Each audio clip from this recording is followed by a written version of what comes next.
1-year baby.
Hello, everyone.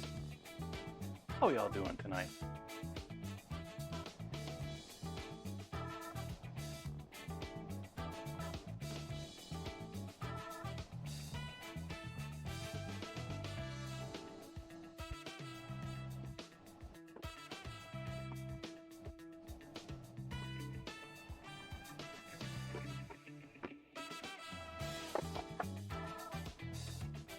Welcome in, Cosmic Zeeks.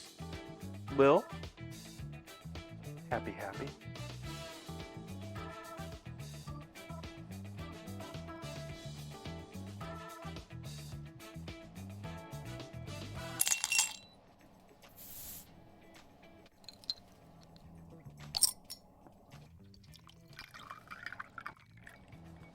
Cheers, Chef.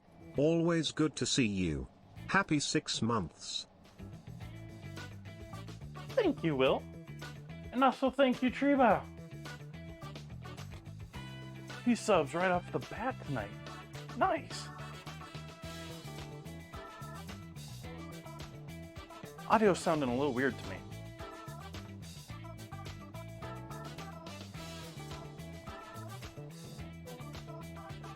I don't know. Anyways, let's make some coffee.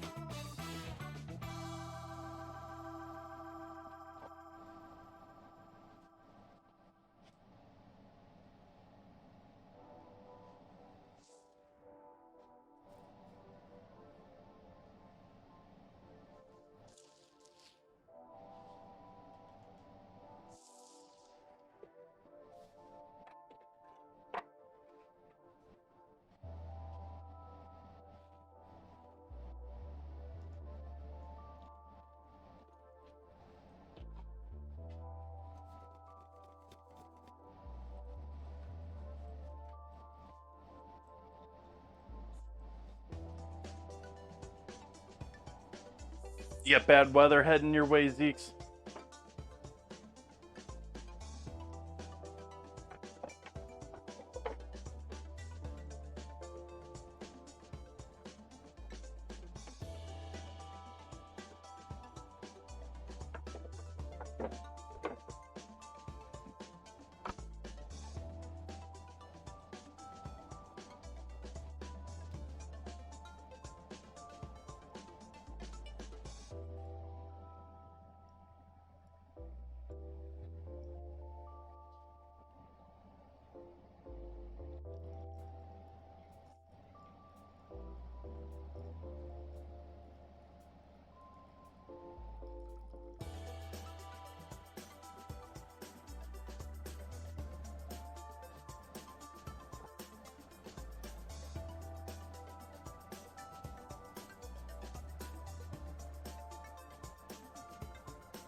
Wowza.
They talk about all that work to have those perfect circles in Jurassic Park movie back in the years.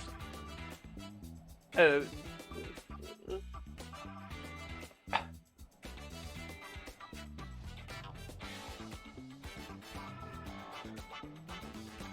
don't know if anyone's read that, but they apparently connected guitar strings that they could pluck in order to make that effect in the water for the movie.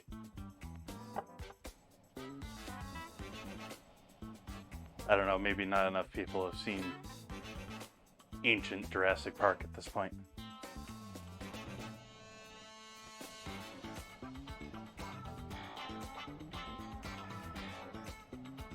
Interesting, it seems like the font on the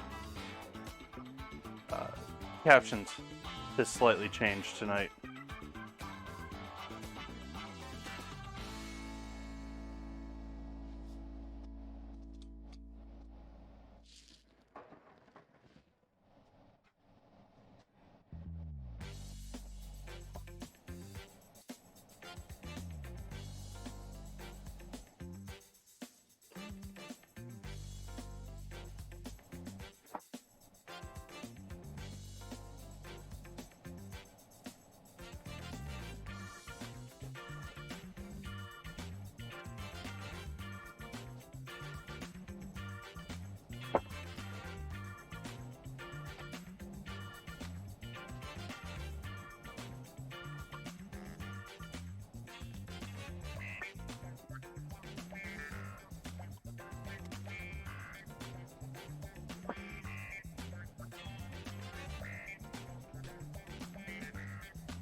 I used to think that I loved tech and hearing about all the new tech. And now that I don't know, long enough to have some perspective, I'm realizing that it's much more that I like how things are made. And learning how things are made, or how things are done. Not necessarily just made. Much more than, the exact science on something. Anyways, welcome in, everyone. Happy Tuesday to y'all. Cheers.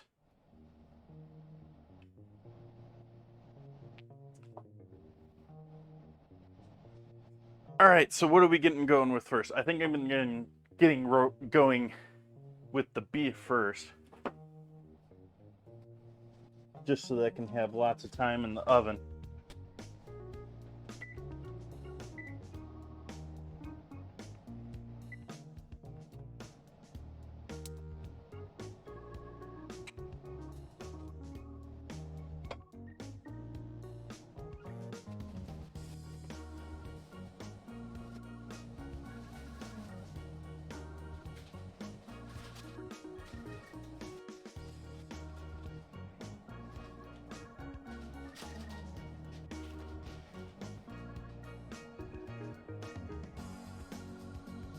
There is our beef for tonight.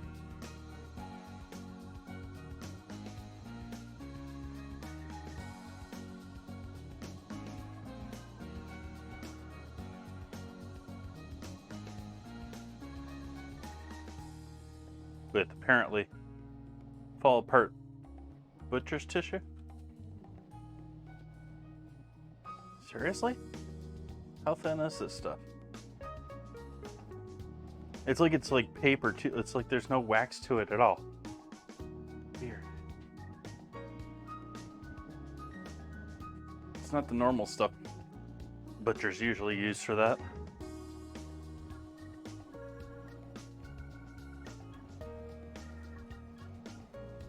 We'll hit this with some salt.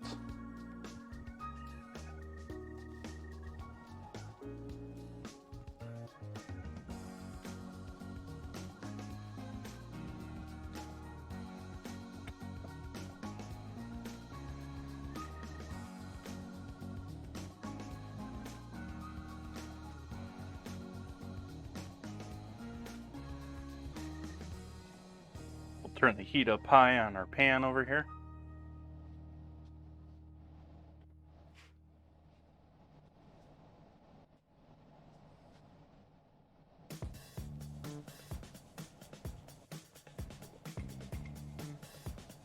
Actually, I'm going to throw a bit of oil in there too, just to get a real nice crust on this.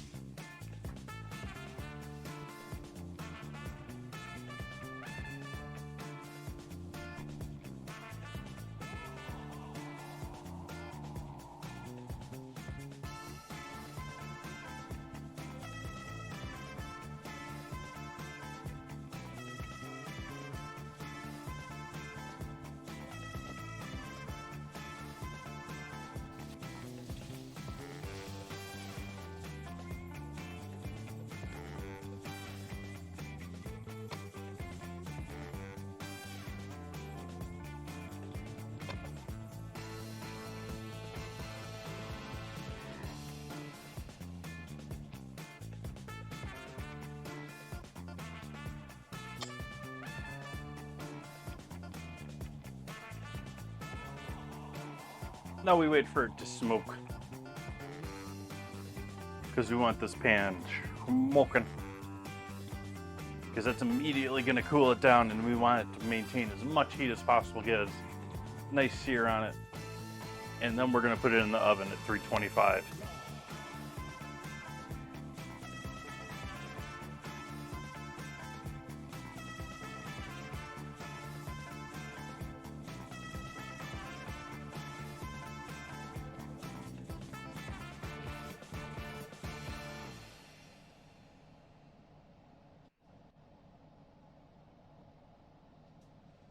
All right, we're starting to get a light smoke in there.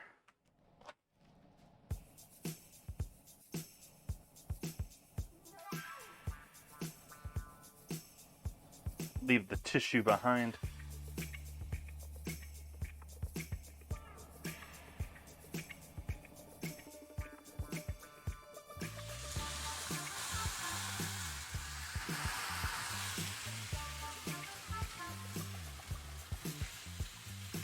Hey Cosmic, how you doing this evening? I know you've been here a minute, but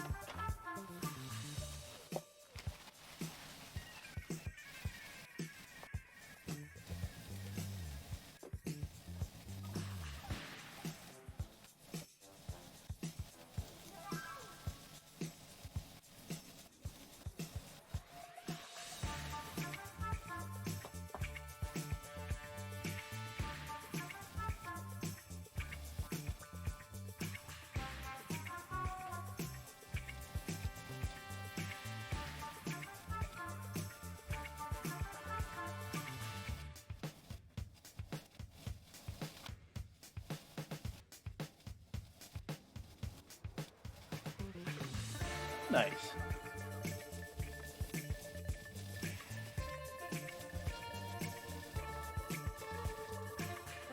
Maybe reading something tonight, or what's the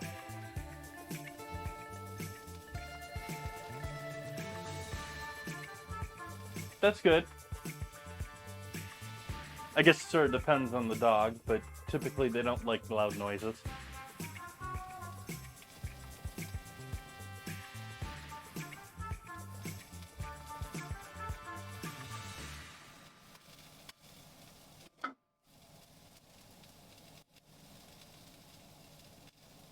I don't think they understand the gravity of being snowed in somewhere, so I don't think that really scares them.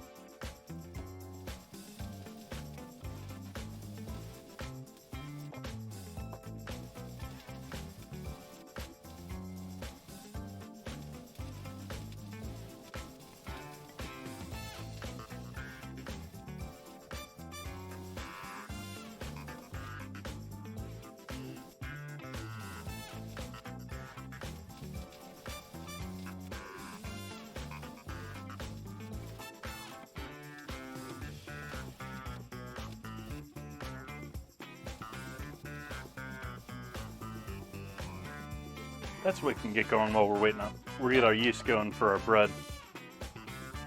Need some warm water here.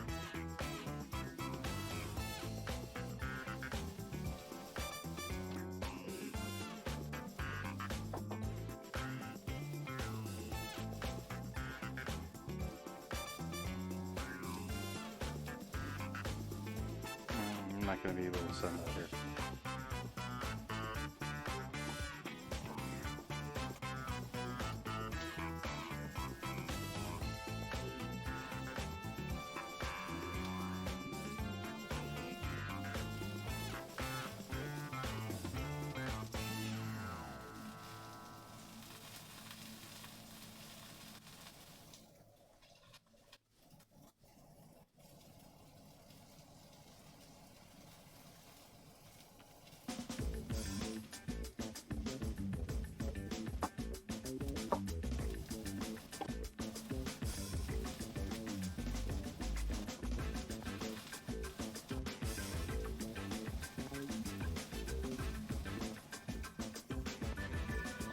Keep her distracted.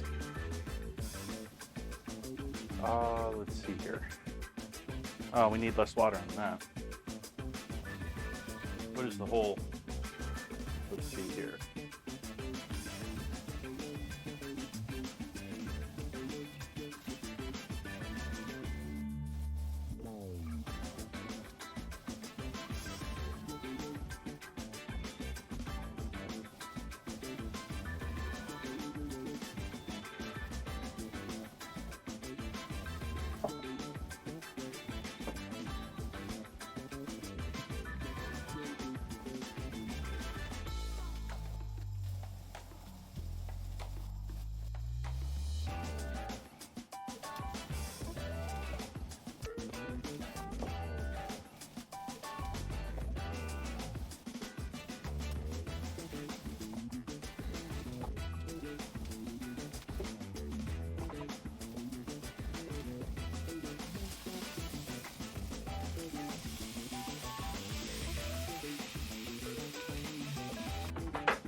A little bit of sugar in with our half and half water and yeast.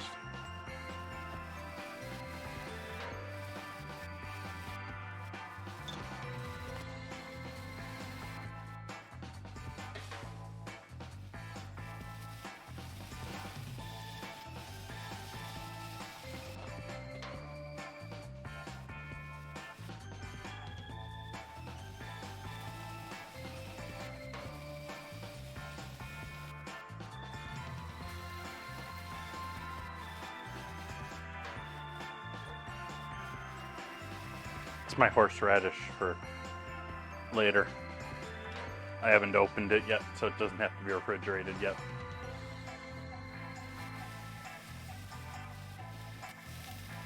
Chamomile, I keep trying to get into tea, and I just don't jive with it, I guess.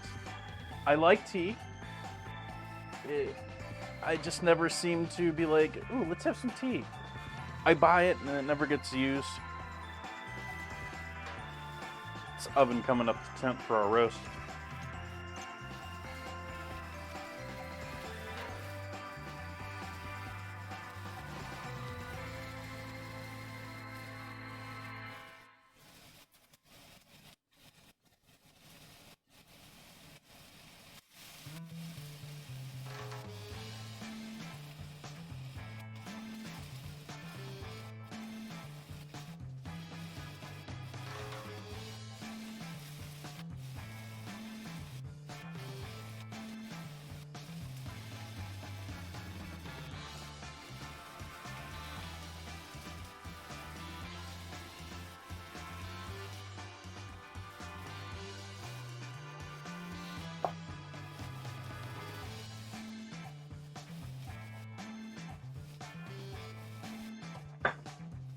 I've had my share of stomach issues. And I've stopped drinking coffee in the past for over a month at a time to see if that was it, and it never really seemed to be the issue that was causing me problems. But I can certainly understand that, because it certainly does.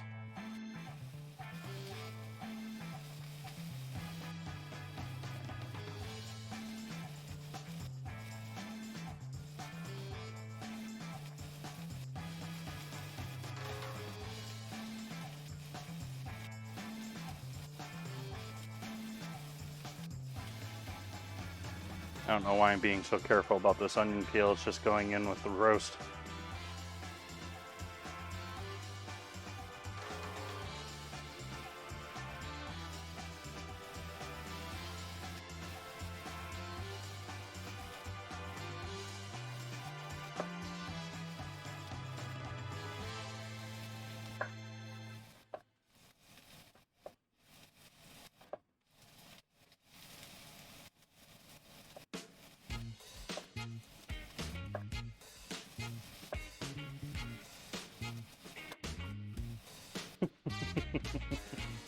Welcome in, Metal Murph.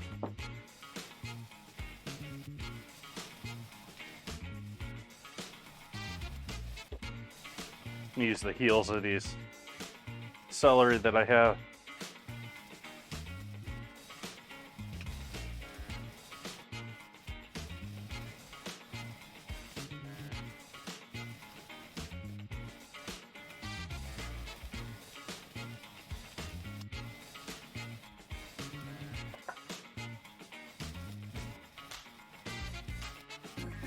That's fine, you can go right there.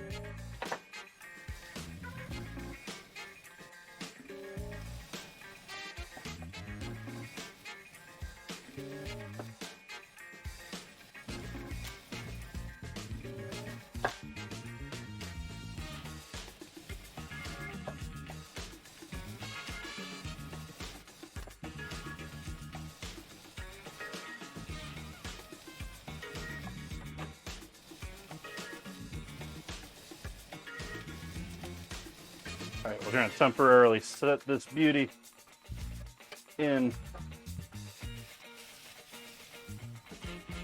the top.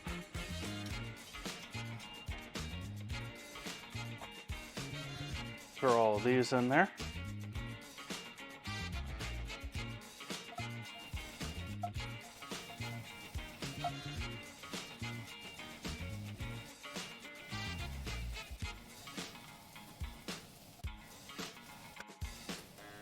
Turn the heat off.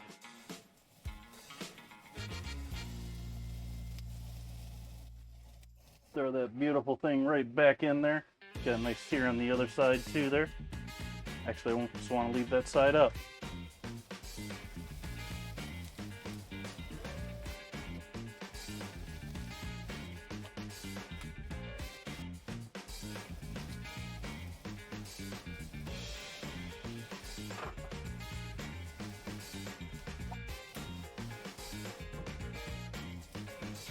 Add a cup of water.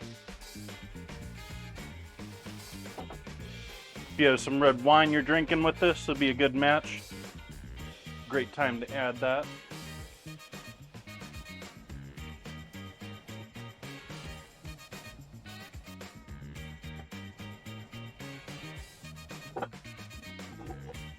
Lid on top and in the oven.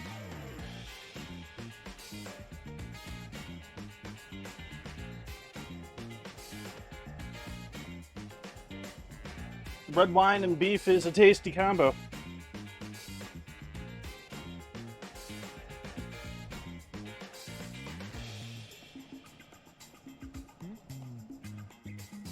But not always. You don't always have to have it with it.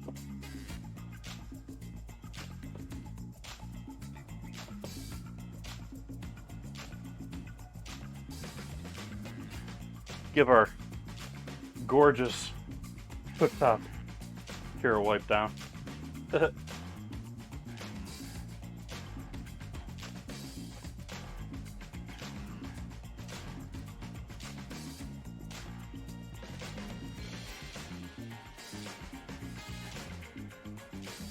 You got our yeast getting happy over here.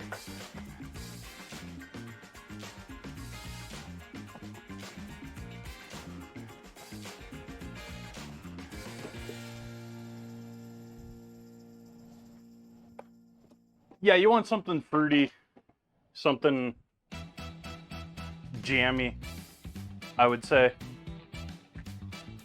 That would be my pick. I know majority of people would be like, oh, you gotta have a cap.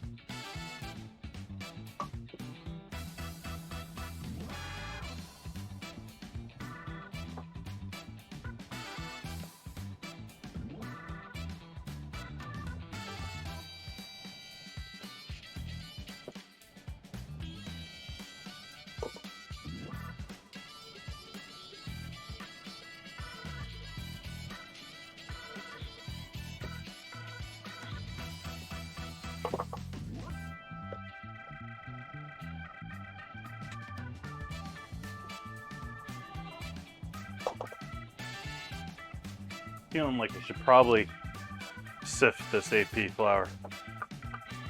This is not the normal AP flour that I buy. And it's looking a little funky. Like it's got some sharp shapes to it that I'm not used to in just ground flour. I don't know, maybe I'm imagining things. Maybe my mic's out of place and that's why I was wondering why I sound so weird tonight.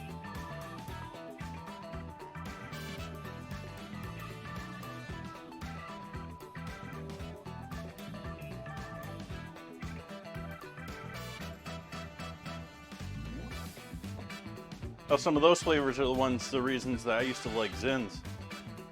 Peppery, spicy, bold.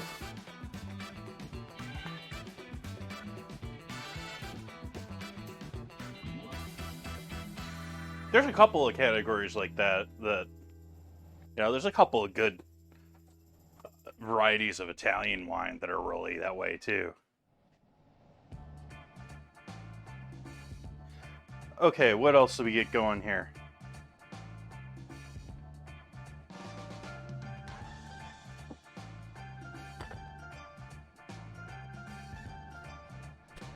I need an egg for our buns.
Warm up the butter a little bit.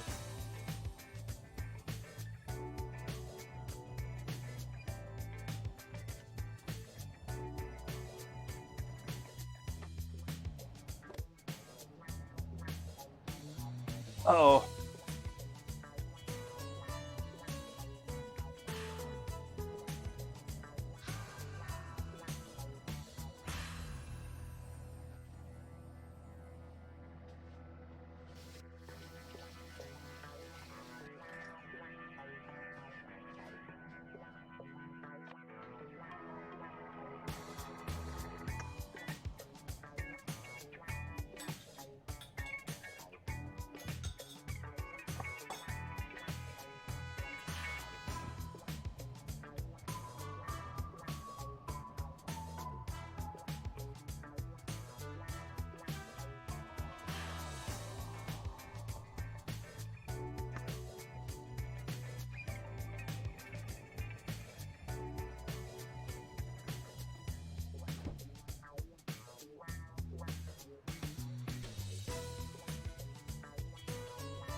Good to be prepared for anything.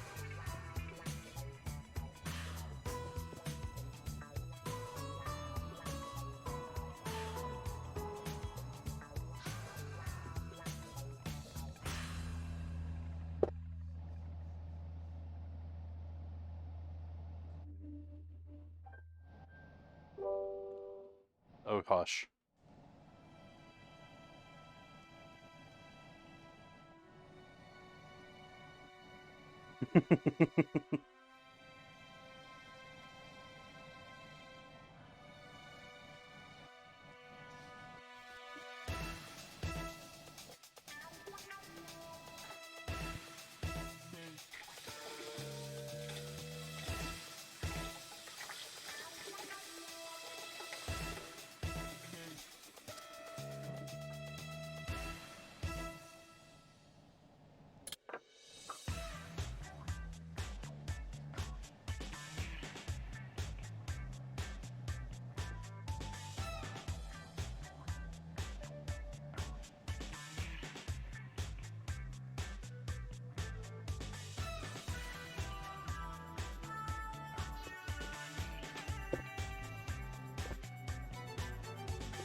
But are they the right USB-C cables?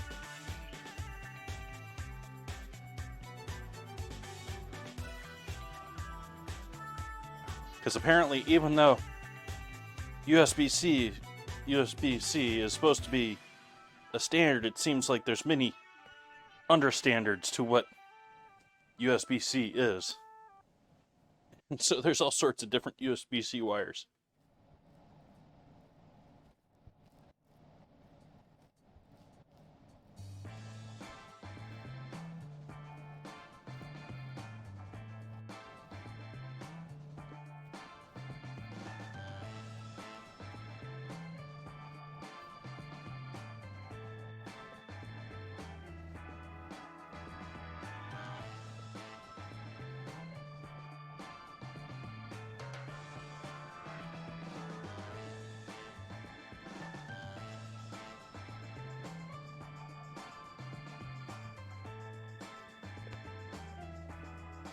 I'm more poking fun than anything. I really have no clue. I own several USB-C cables, most of them from buying cell phones, and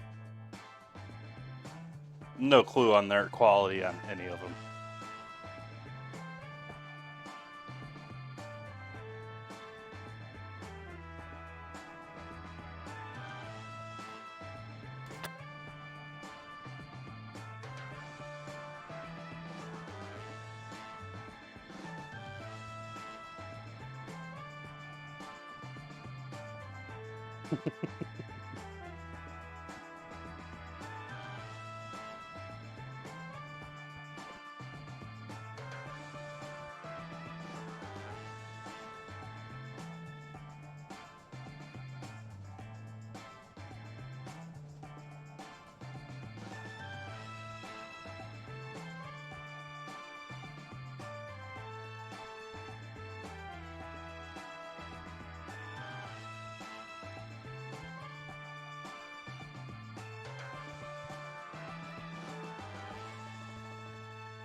Ouch.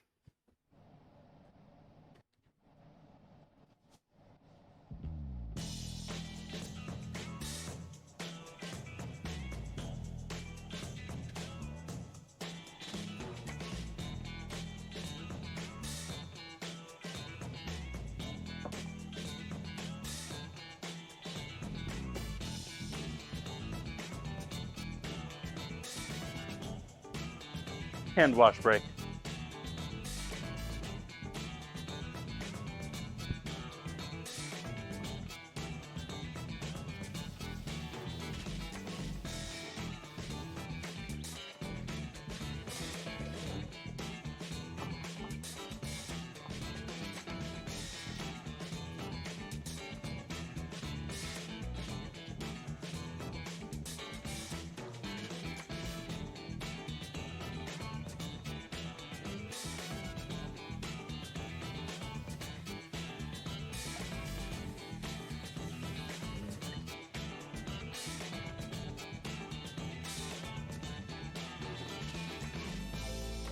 Most of the people probably sure, Murph. People doing streaming, doing camera stuff, doing data over it. It can be a pain too.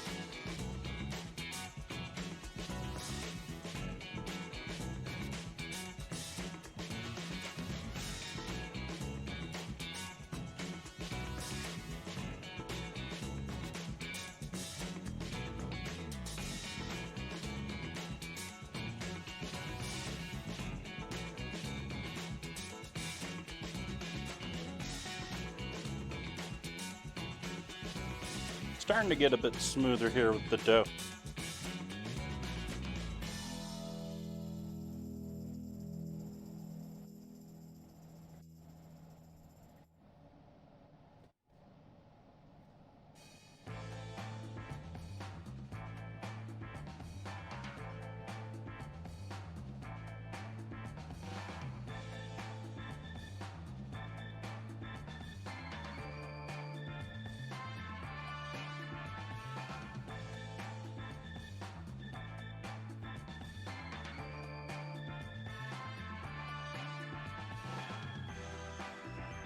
That's interesting. Looks at that cable you mentioned right now.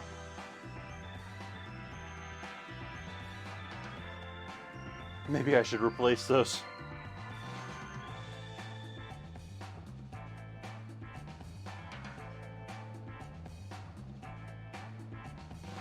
Then again, the extensions that at least the stove one is running into is only a 2.0.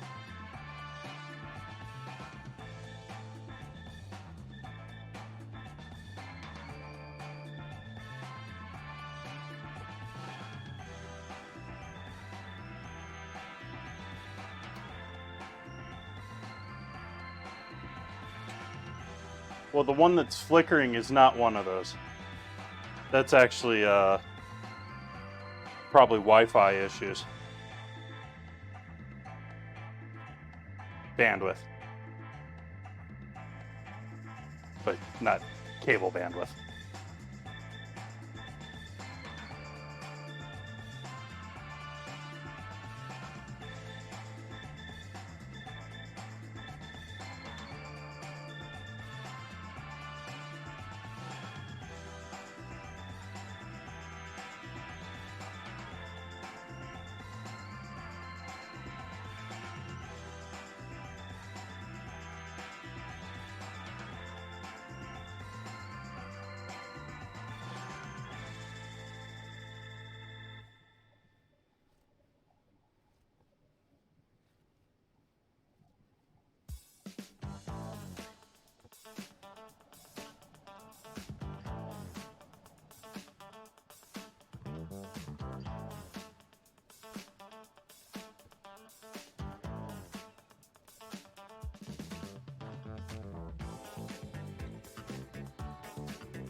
Alright, I'm gonna let that sit for a bit.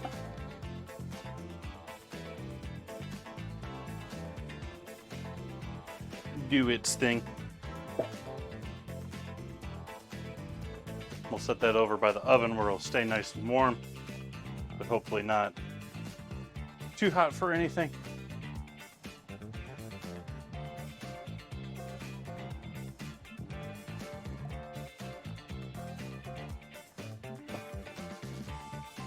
Been doing a bit better. Hopefully, I cleaned up a little neck congestion. I went through and I was talking about the leaps and bounds I go through for stuff around my house. And I was talking to Ozzy about that, and got me to thinking about it, and it got me to go and update everything. And I spent the other morning doing, updating everything, making sure all the stuff was up to date, and going over the settings and checking logs and seeing what I can get rid of. I have essentially a computer running my local DNS.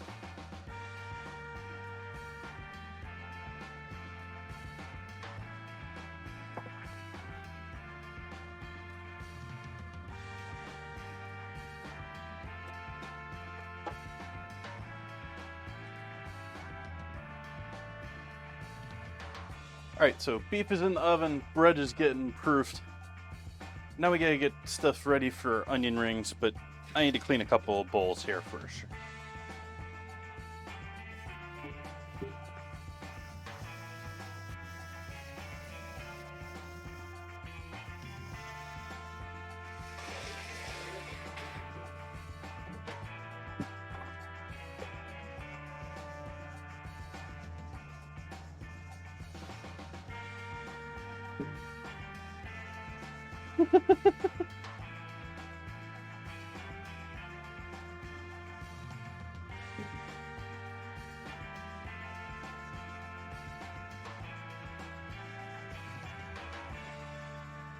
Well, hopefully you're having a pleasant time anyways, Treba. Happy to have you in.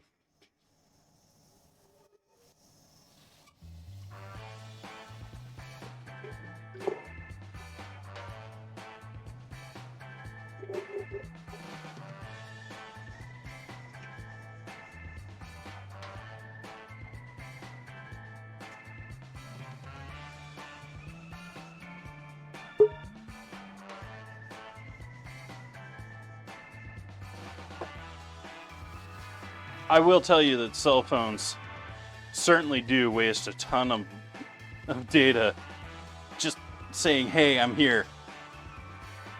Like, a ton of data.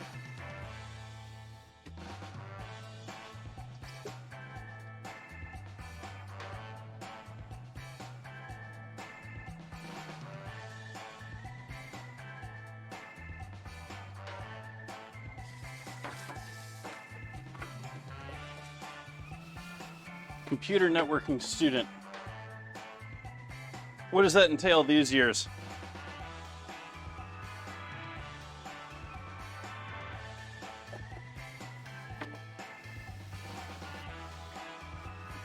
I took courses to get my CCNA ages ago. I don't know if it's even a thing anymore.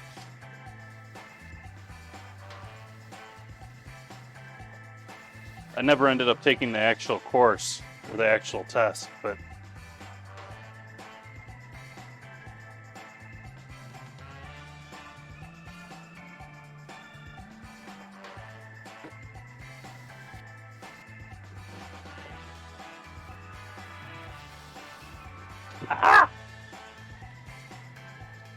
got me again.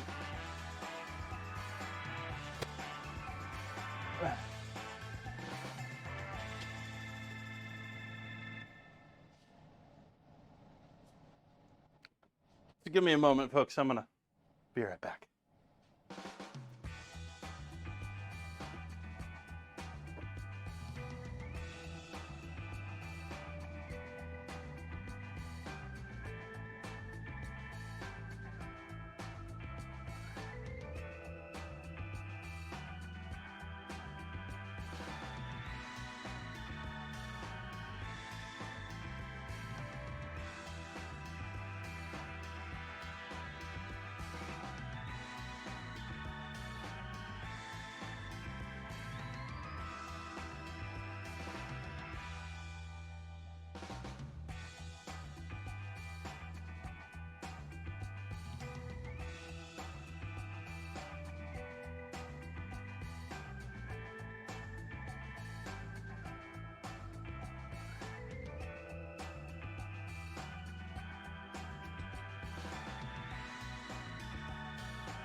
definitely decided that is the place that it wants to be.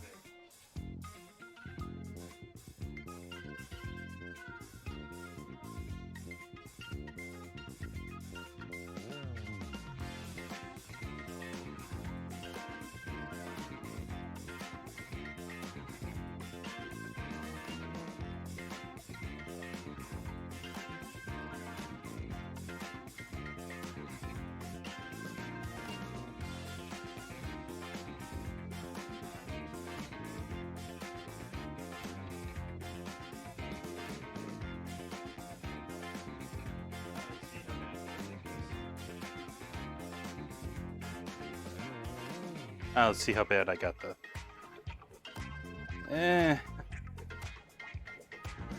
I'm gonna give that a moment to dry.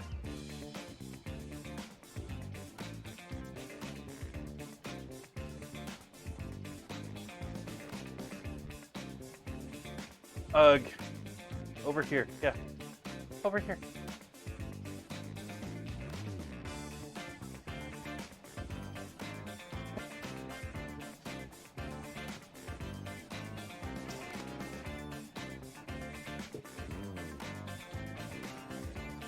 Okay.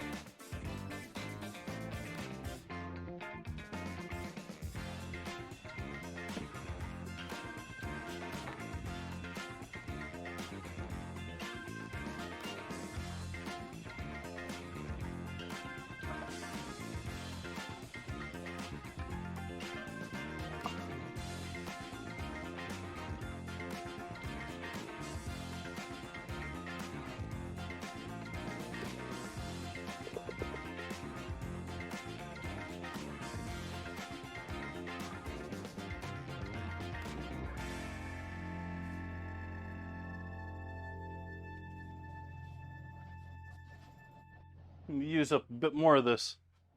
I didn't go through all the chicken salt.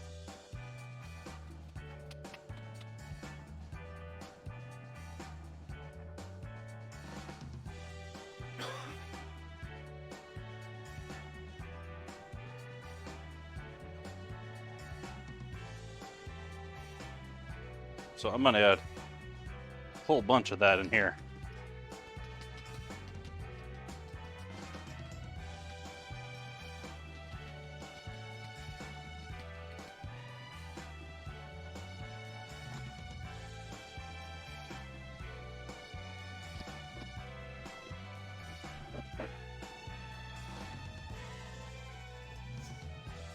However, that's not all I'm adding in with this seasoning. I think this needs more than that for flavor. I thought that stuff was a little weak, maybe. Let's add a good punch to pull out the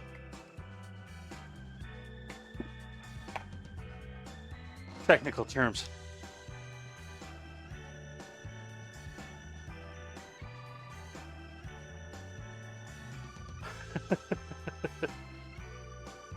And I'm gonna add a fair shake of garlic there.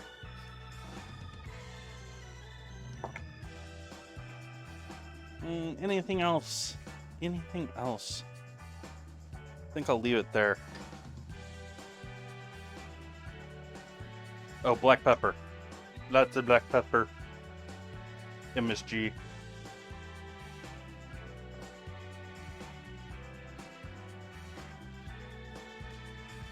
That one went over my head. I see it now, though.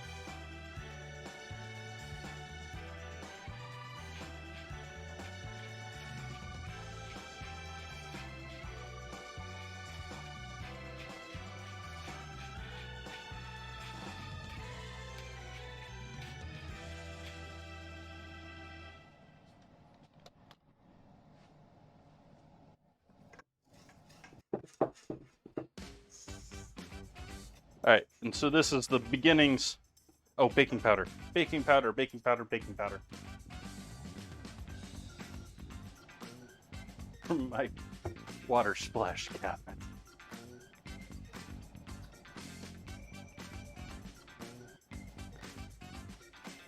Wood is weird. Like, sometimes it's like impossible to get things out of wood.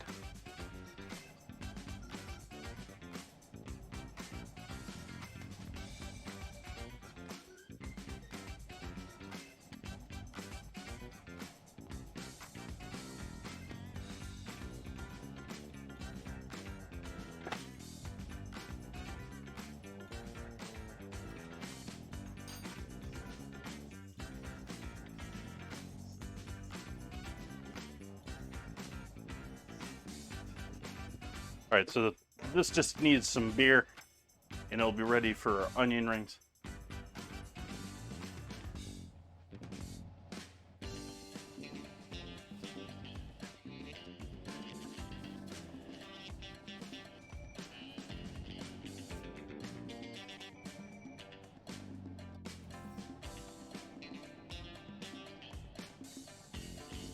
Well, tomorrow is going to be Attack of the Squid.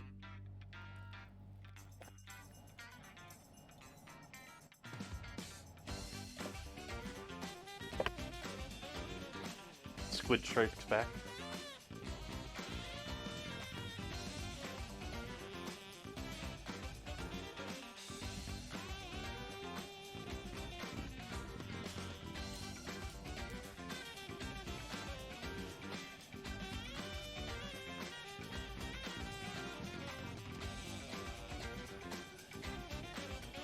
Taking a fair amount of that onion away, but I just cut this onion completely wrong.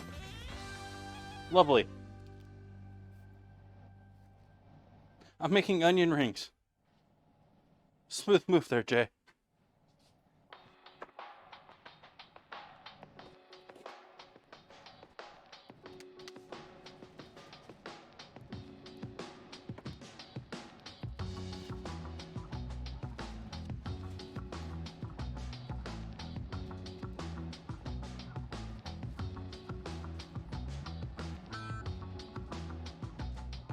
Attack of the Killer 50-foot Squid.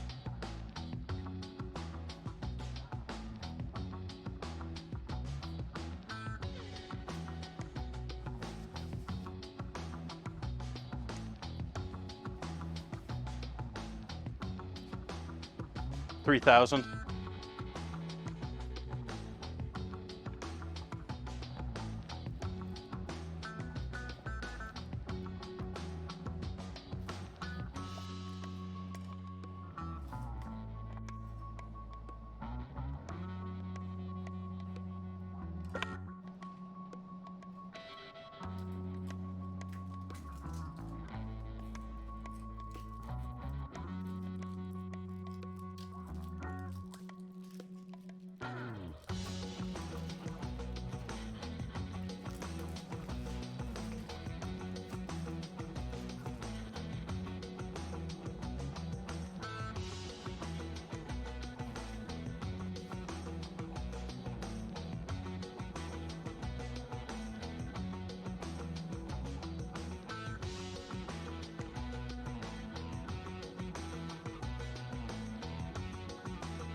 Oh, it didn't update the title. Arg.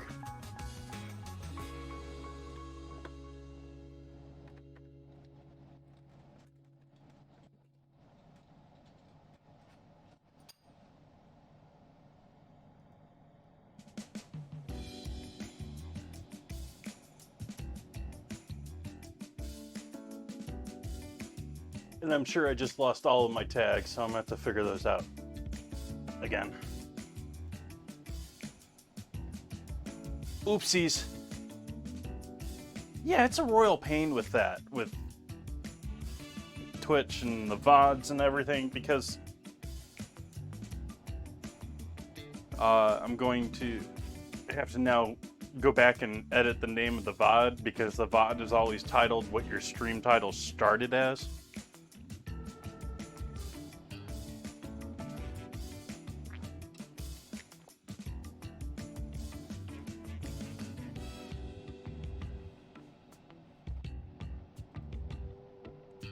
I need me some water.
I usually set my title on the Twitch dashboard, which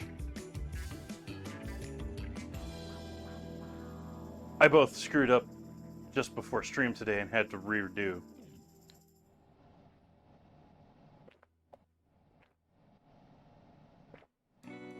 But I also typically do it in the other room. I just neglected to do that. And it seems like every time I change it with the bot over here, it loses things. But at least hopefully it's updated. So we got our onions ready for our onion rings. And I think we're just gonna be chilling here for a bit, folks. We got our bread proofing. We got our beef in the oven. We got everything prepped for our onion rings other than the beer.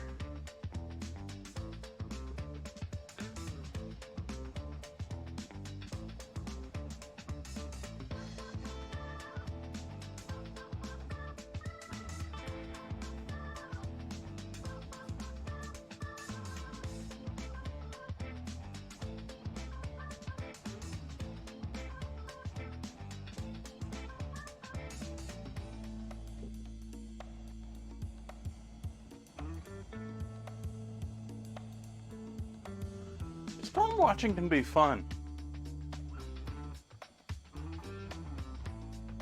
I have a very pleasant memory of, like, when I was in college in New York at the Culinary Institute, like, my dorm had this, like, sort of like the front of a lot of fast food places had this, like, glass awning where you could look up. And it was in the, like, community area of it. I remember one night, and I think it was a night, which is also very rare. You gotta think this is New York. They basically never had snow days, and I think this was a snow night, if I remember rightly. And it was just snowing, and I just remember sitting there in the shared community room, which, like, lobby, open space, whatever you want to call it. Just laying down watching the snow, having absolutely nothing to do. No interest in going anywhere because it was snowing.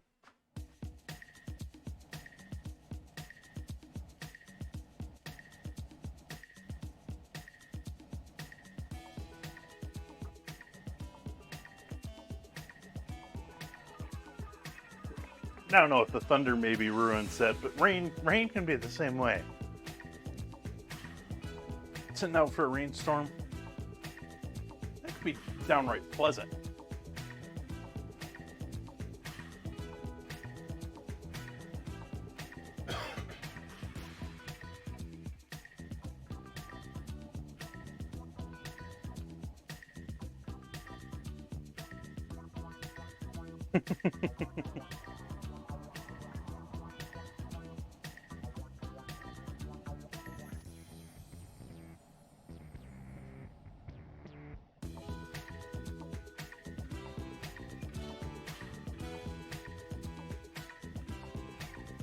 I used to deal with thunderstorms and potential, I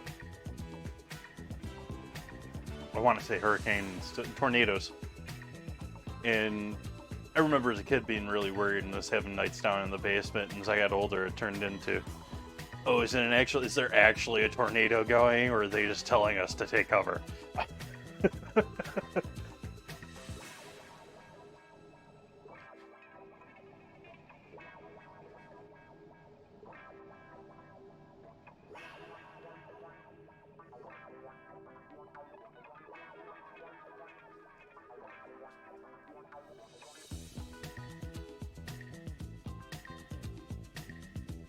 Yeah, yeah.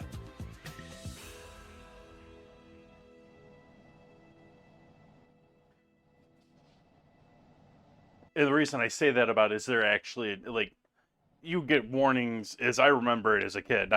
It's been ages since I've been through a tornado warning or alert or caution or whatever they want to call it. And I remember as a kid, I was getting like, we would get alerts if there was a tornado anywhere in the state, sort of a thing.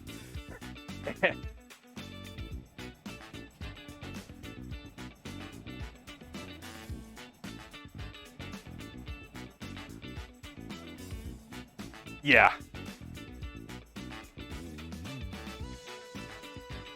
Though wildfires did teach me that, yeah, radio still is king.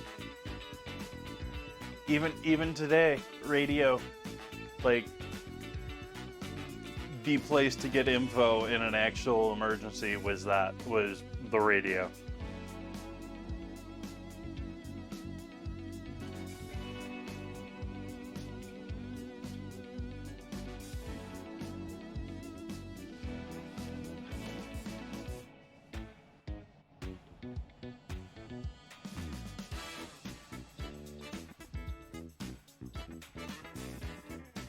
Cosmic, yeah, it's the exact same sort of, like, is this a fire drill or is this an actual fire?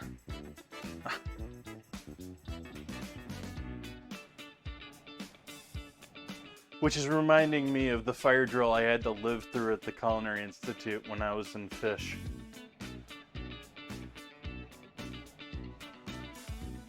One of the first, like, before you even get into skills, before they even put you into, like, work at cutting things accurately, they put you through the basics of butchering and fish, butchering or fish filleting and all that good stuff, handling all seafood, really. And it's in a refrigerated classroom. Like, I mean, everything you're handling is supposed to be refrigerated, so it makes sense that you're working. And they do that in a lot of commercial places where they're handling lots of fish or lots of chocolate. They'll just work in refrigerated spaces. But that's not so fun when halfway through your class, they have a fire drill. I don't remember if it was a fire drill or an actual fire. Because they stuck us outside for a good, like, 20 minutes. And there were a couple actual fires when I was there, too. But I think this was a fire drill. But we got stuck outside for 20 minutes in the rain. And then had to return to class in a refrigerated classroom.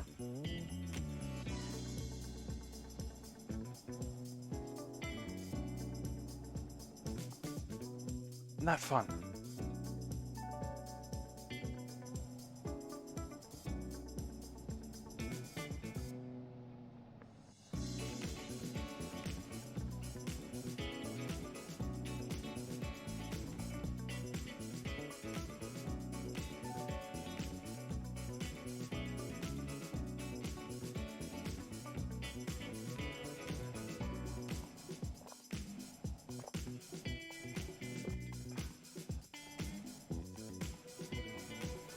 I've been feeling dehydrated. I think I've been drinking enough water, but I've been feeling dehydrated lately. Sluggish and this.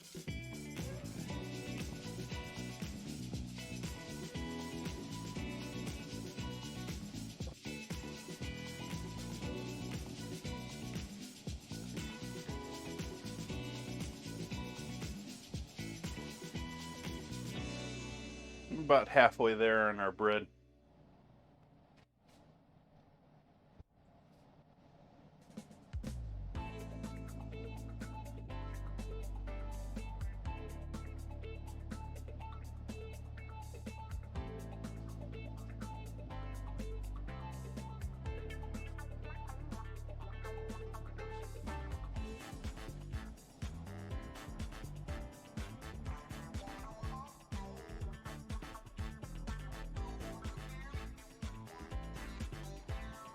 Yeah, Zeke's just a deck. Yeah, it's amazing how much some of that, like, that's also there with the wildfires.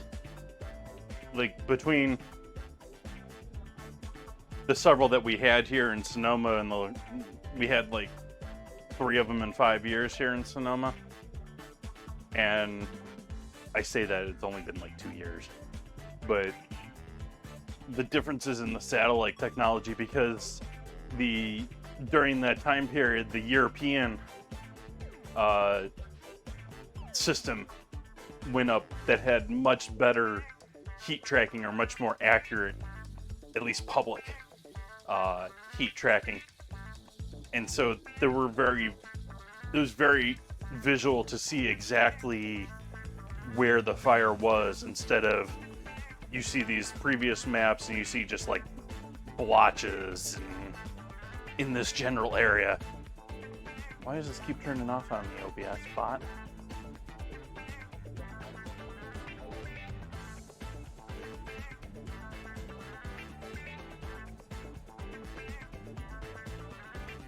Welcome in, droid.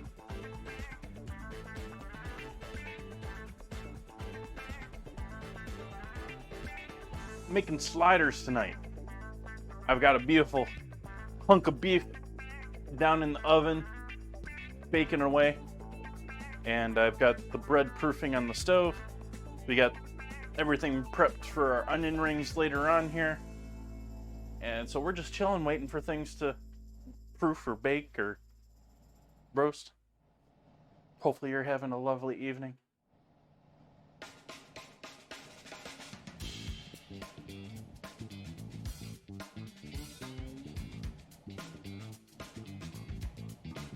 Now, I think that might have been a repeat there, Zeeks.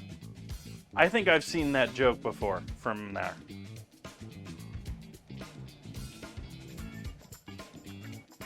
It's enriched, but it's not too far off of a simple yeast bread. I've got a single egg in there. I've got about 3 tablespoons of butter that I kneaded into it, and some dairy.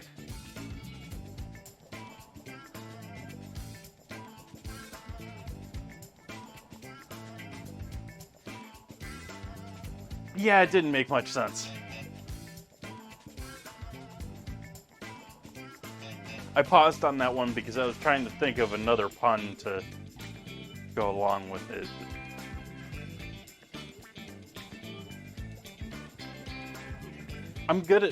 I think I'm somewhat okay at making puns, but I'm horrible at it when I think about it. Like, when I focus on trying to do that, or trying to be one thing or not, I tend to be horrible at it.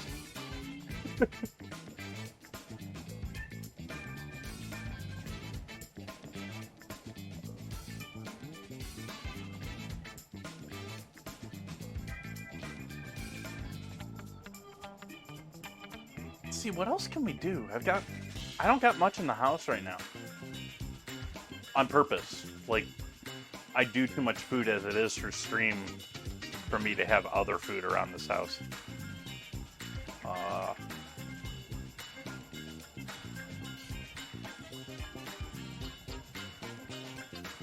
I mean, I reheated those dumplings from, I don't know, like 3 months ago out of the freezer for lunch today.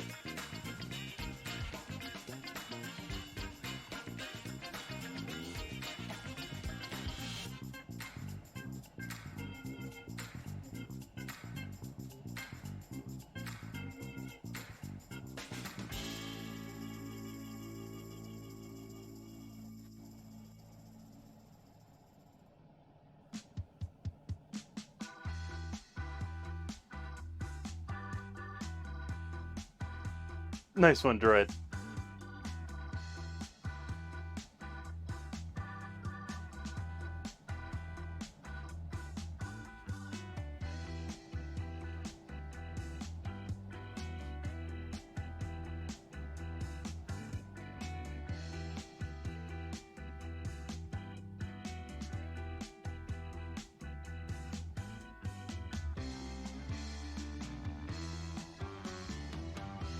That's a little better of a pun.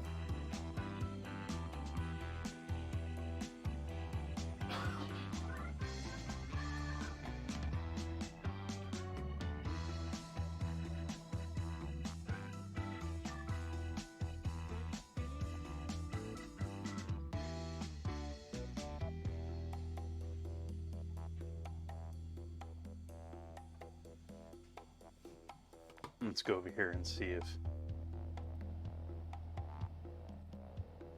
Let's see here.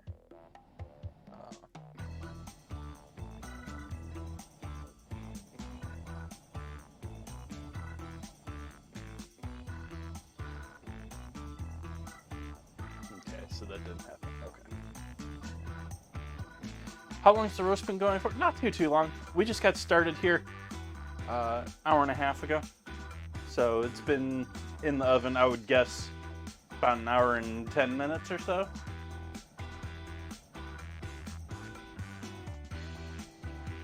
And actually, I think we can take a bit of a break here because we got about... I want to give this about another 30 minutes before we get into making the rolls. So I think I'm going to do a quick AFK and we'll come back and chat for a little bit, but we'll still be waiting for a little bit. So I'll see you folks back here in about 15 minutes.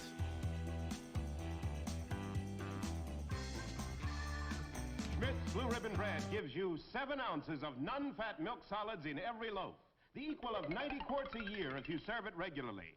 Every sandwich you make, every snack, gives you extra milk. For wonderful flavor combined with sound food values, serve Schmidt's Blue Ribbon Bread in the pantry pack.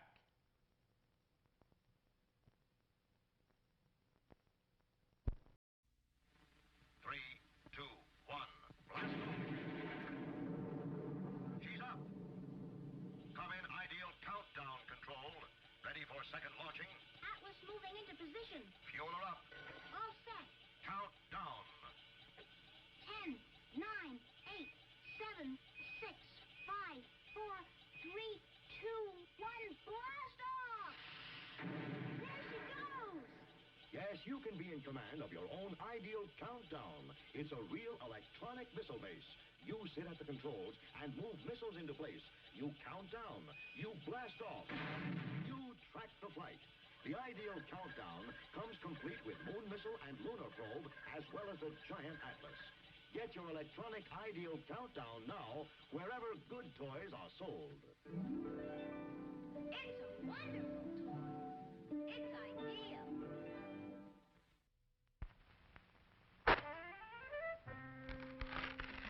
There's no other box of facial tissues like this. Scotty's new Magic Oval box. Only Scotty's give you tissues that float up gently, one at a time, and come out in neat handfuls, too, because there's a Magic Oval inside every new Scotty's box. Only Scotty's Magic Oval can give you tissues that float up, smooth and easy. No tugging, no tearing, no extra tissues tagging along. And Scotty's Magic Oval does even more. It lets you reach in for tissues by the handful, all neatly folded, just right for pocket or purse. Scotty's new Magic Oval box is pretty too.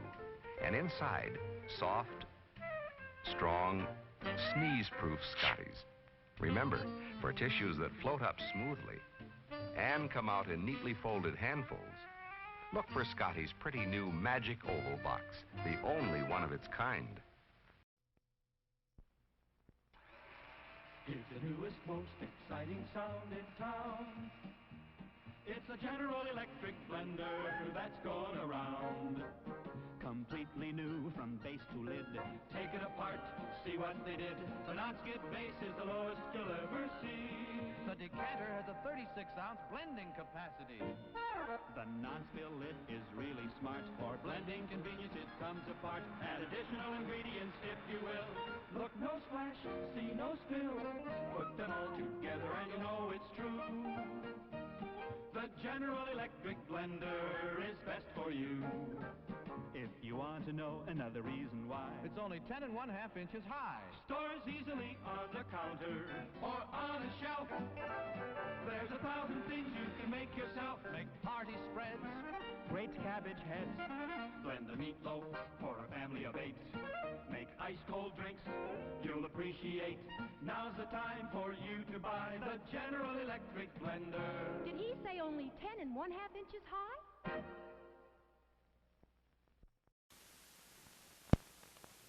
Now, a new creation from Seal Test. Cottage cheese in ready-to-serve portions. Handy envelopes bring you brand new convenience and ease. Zip, it's open, quick and neat. Just the amount you need, the easy way to serve cottage cheese.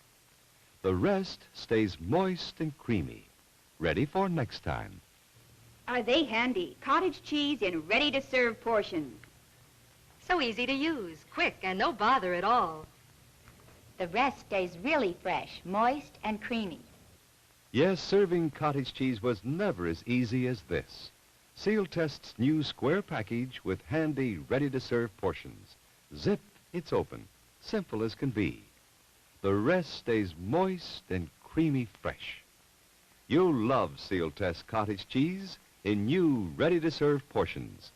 Get some soon.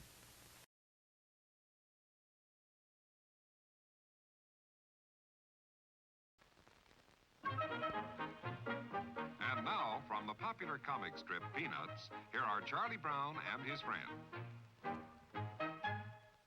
Why, thank you, Charlie Brown. Thank you, Charlie Brown. What's the occasion? Has Charlie Brown had another baby sister? No. Ford has new economy twins.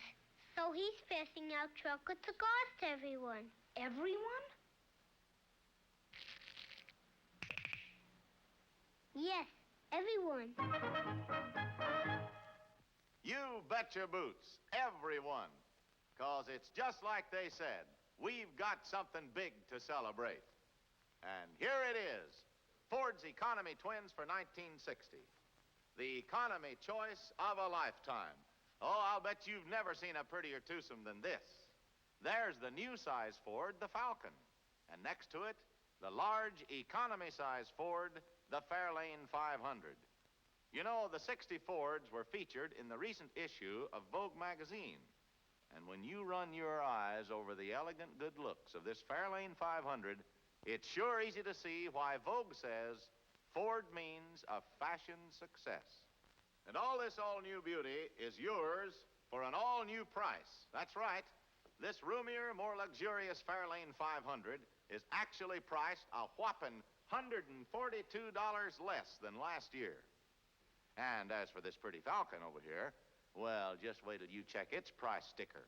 It's America's lowest priced 6-passenger car. In fact, it's priced up to $124 less than the other compact cars. Look 'em over in your Ford dealer showroom. 2 new Fords, 2 wonderful new ways to go the finest. Ford's Economy Twins for 1960. Next week, George and Gracie will be brought to you by Carnation. Hiya, happy boy. Wish you'd been with me today. We saw a great dog show, some beautiful dogs. There was the handsomest poodle, a real beauty, an international champion. His owner gave me some good advice. There are many dog foods on the market, but the Carnation Company makes the best. It's called Friskies, and it's quality all the way through. You should have seen the champion collie. He won everything in sight. The handler told me. A very important part of this champion's diet is meat. That's why we feed him Friskies. The principal ingredient is lean red horse meat, the best you can buy. So happy, you're getting real quality, and you're going to get your Friskies right now. Friskies is prepared to the high standards of Carnation Company and guarantees prime-grade nourishment. A pleasure, Milton. In just a moment, we'll see how well Milton does at the Pentagon. But if you want to see busy hands at your house, just you offer this lively Christmas party dip that's so good to serve with king-size Fritos corn chips. Just follow the recipe right on the Fritos package. Of course, it calls for the famous Philadelphia brand cream cheese, an 8-ounce package, which we blended with 2 tablespoons of milk till it's nice and smooth, like so. Then come 2 tablespoons of Kraft cream-style horseradish for zesty flavor, a 1/4 teaspoon of Worcestershire sauce, and finally, a dash of salt. And we'll blend our Philly mixture again. And when party time comes, let the folks enjoy this wonderful Philly horseradish dip with crisp king-size Fritos. There are those busy hands. Just remember, you make the best-tasting dips with the freshest-tasting cream cheese you can buy. Philadelphia brand cream cheese, made only by Kraft. If you've ever been to Venice, you remember the gondolas and the picturesque waterways. And you remember the food, too. Superb food, prepared with that very special Italian touch. The same special Italian touch that Chef Boyardee sauce with meat can give to your meals over here. Because the recipe for this tangy sauce has been brought over from Italy by this famous Italian chef. Chef Boyardee sauce with meat is made from juicy, sun-ripened tomatoes and tender, quality beef, simmered in a spicy sauce that makes a rice and cheese loaf, a casserole, or a spaghetti dish a real Italian-style dish. So when you'd like to add that special Italian touch to your dinner, do it with Chef Boyardee sauce with meat. Try Chef Boyardee sauce with mushrooms, too. Both are prepared from the chef's own Italian recipe.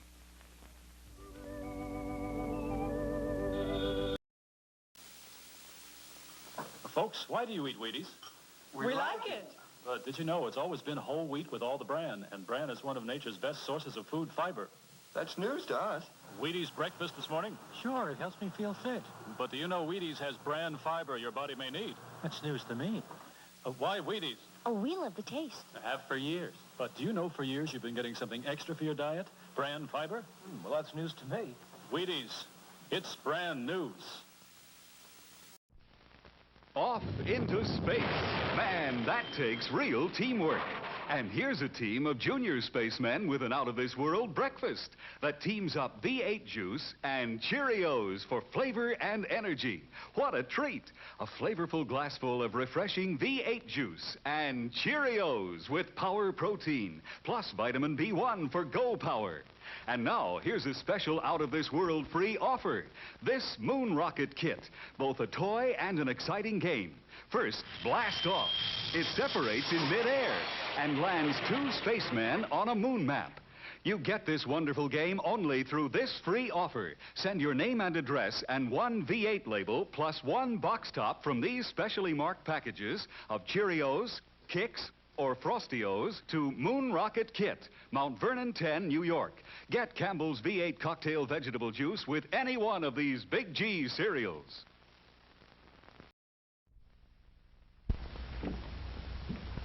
What?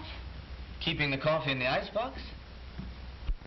Yes, Mr. Jones, it's a new kind of coffee, roasted by a new secret process. Hence, this new none-such coffee has a different flavor, a flavor preserved by vacuum packing, the flavor retained by refrigeration after the jar has been opened. Just taste it. You can't miss that delicate aroma, that clean, mellow taste. Yes, in cooking, the way to a man's heart is most of all through the coffee pot. In every jar, you'll find 3 special pointers, valuable in all methods of making coffee. Try new none-such coffee now. Use half the jar. If not 100% satisfied, Get all your money back from your grocer without argument. Special for Movie Week, only 28 cents a pound, plus 3 cents refundable deposit on the jar.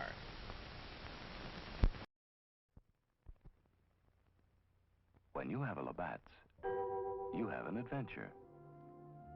Canadian Light, that's Labatt's. It's a great new taste in beer.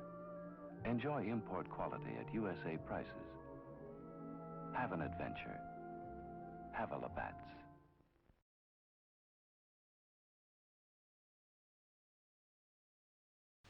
Hey, kids, look what's new. A brand new cereal, just for you. Twinkles, the new star-shaped cereal in the storybook package. See? Inside, delicious, crispy, crinkly stars. And outside, a real storybook. All about Twinkles, the magic elephant. See him fly with his rotor tail. Watch him do tricks with his magic trunk. Meet Twinkle's friends, Fulton the inventor, Sanford the parrot, Wilbur the monkey, and more. Read all about their adventures on every storybook package of Twinkles. And wait till you taste those golden little stars, filled with the goodness of energy oats and corn. Remember, only Twinkles has the storybook package. Just tear the magic line and your storybook opens. Twinkles, the new star-shaped cereal in the storybook package.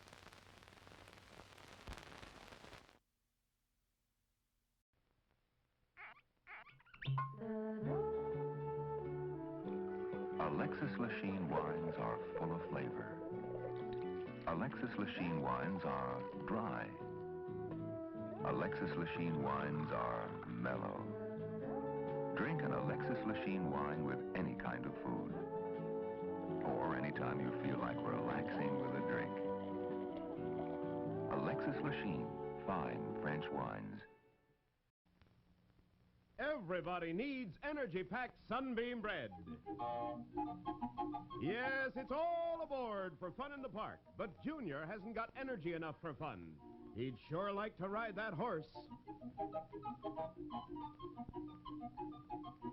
Hey, what's this? An energy-packed Sunbeam sandwich.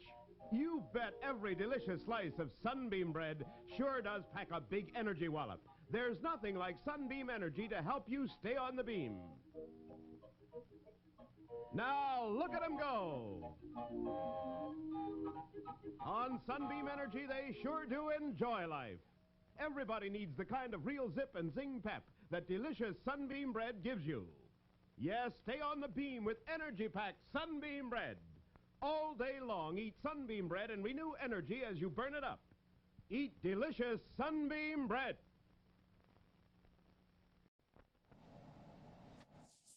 Get back here, Mr. Wiggles. Hi there, chat. Welcome back.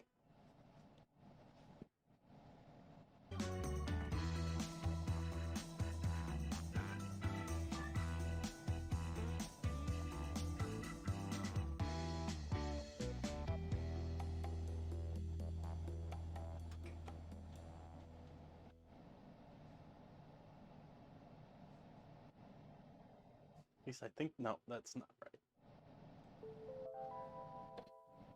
Let's change it over here.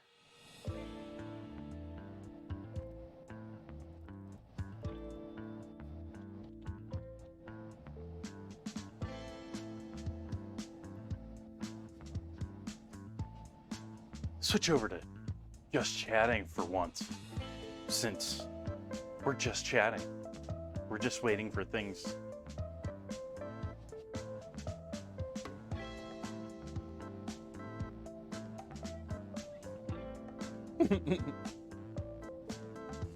Isn't that a great dad joke? Like, that's grade A dad joke right there. It's brand news. Thank you for that resub, Cosmic. That's 3 for the night. Nice. Thank you, thank you. Chef ya one wiggle, chef ya one wiggle, chef ya one wiggle. Thank you, thank you, thank you. All 3 of you today.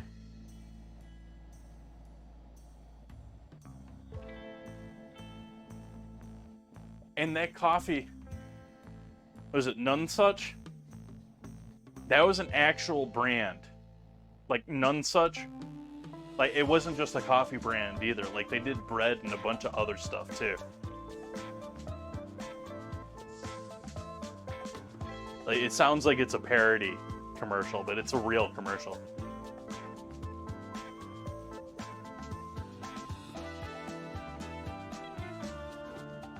And I could see maybe them suggesting that if it was an instant coffee or something like that. But fresh coffee? Like, I've heard people doing that with freezing too, but freezing, you start getting into issues with moisture with freezing. So I wouldn't suggest that either. Maybe if you had it like vacuum packed in the freezer, but raw beans in the freezer?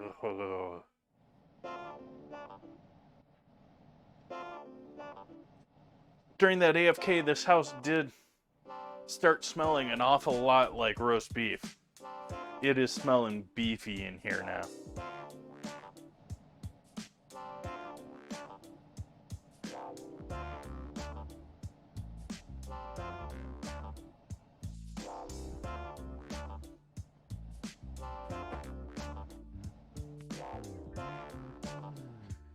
I'm expecting to give it at least 2 hours in the oven. And we'll give it a temp and see where we're at there. Maybe I'll drop the temperature.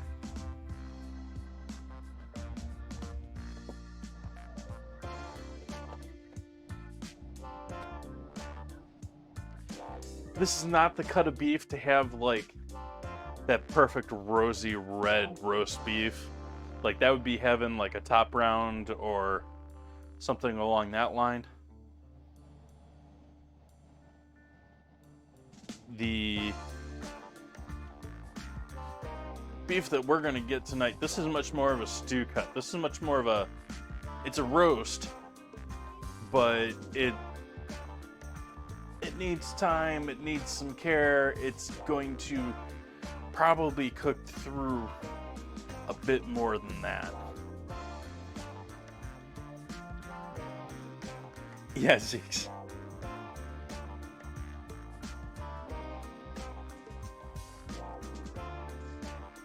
It'll definitely pick up flavor. And yeah, condensation. I would worry about the condensation much more in the freezer than I would in the refrigerator, but then again, maybe your refrigerator, you know, you get someone or yourself or people throwing things in there that are too hot for, you create all sorts of condensation. That can be ugh.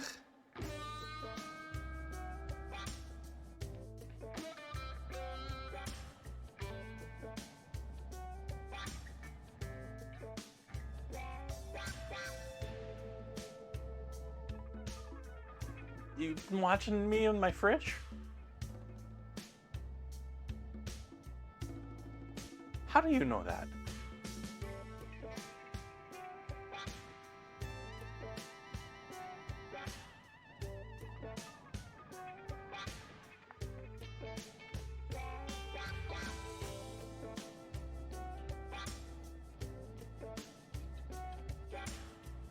Wish I had more for you folks. But otherwise, I'd just probably be sitting here cutting slaw or something.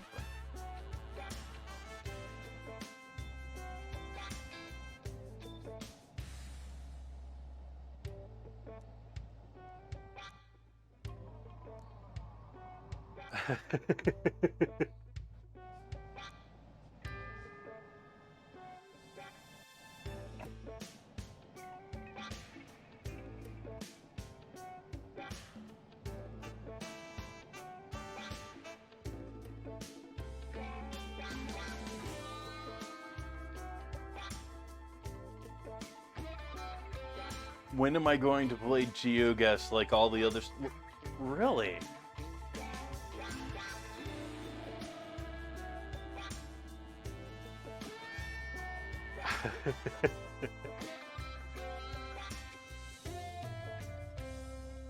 GeoGuess, I don't know. I've caught a couple of streamers playing that.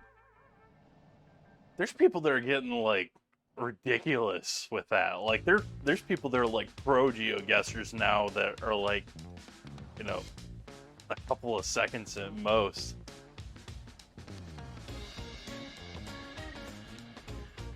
But no, I mean I did Stream Raiders, but I've actually sort of shunned a lot of those. I never really did words on stream or art on stream, or I think I did that car race, or I did marbles on stream once, not the car one.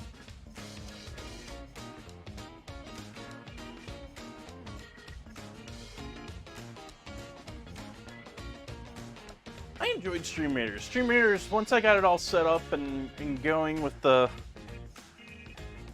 computer, it was enjoyable. I enjoyed playing that, but I mean, it's been a year and a half. Like I said, they're sort of focusing on their new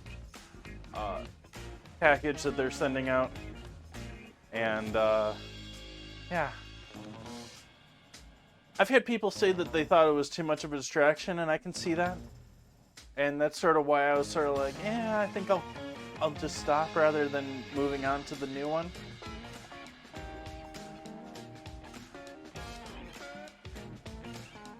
But as far as my end, it got me some people viewing, which was nice. And so it got me a couple of regulars into chat. And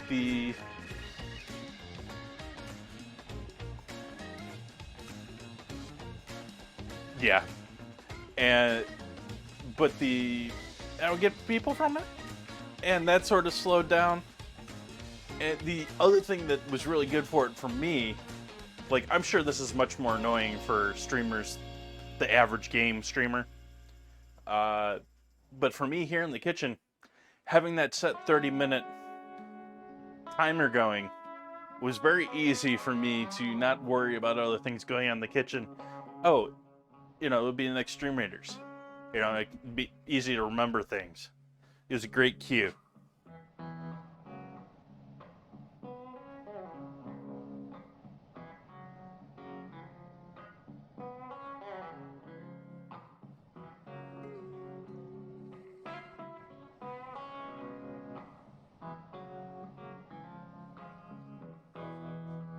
Mm-hmm.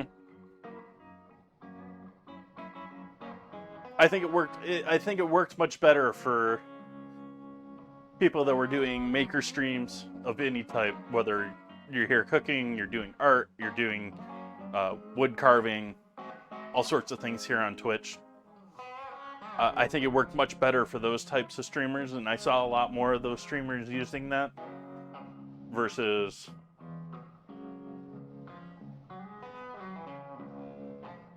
because, I mean, for the game streamers, it's sort of like, okay, I'm going to pause this game just to go play this other game. It's sort of like, unless your chat is really into it, I don't see the pull for them. Now, marbles, I've seen people use marbles, and I thought about using it that way very smartly. A lot of streamers use marbles as, like, you know, they'll have a daily giveaway, and I thought about doing that with sprinkles. I thought about doing that with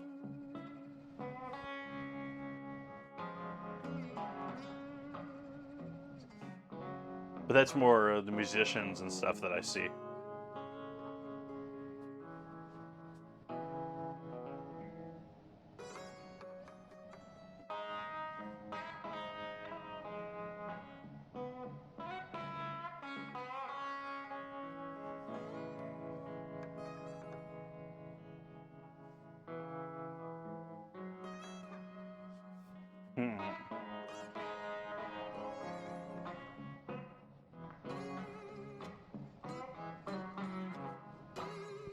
It was actually quite beautiful outside here today. We were talking about weather earlier. I remember I used the ATM today, or I used the ATM just to pull money out of my bank. And I was sitting there, I was like getting blasted by the sun. I'm like, what is this? Is this summer? I was like, it was hot. I wasn't wearing a lot of clothes. Like, I wasn't bundled up like it was winter clothes.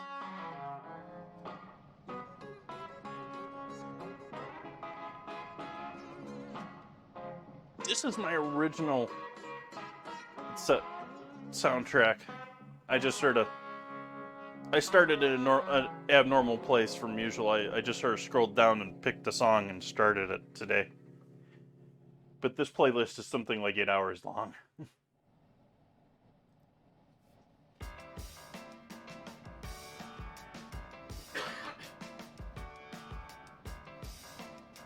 Actually, I think it was, I think it's 11 hours long. Let me look at it. Well, let's see how long this is. 11 hours and 18 minutes.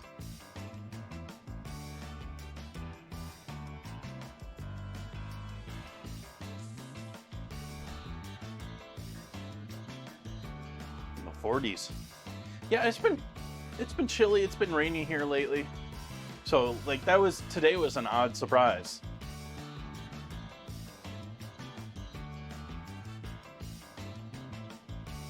Went around and watered all my plants today. I mentioned, I don't remember if it was this morning or yesterday morning, my orchid's got a new sprout or a new stem shooting up for flowers. So my orchid's gonna flower again. Oddly enough, the last time, the old stem, I left it on there because it looked like it was live enough, and it shot out like 2 or 3 flowers. But it also sent up another flower stem with it. And then they both sort of died off and I cut them off, but a new one.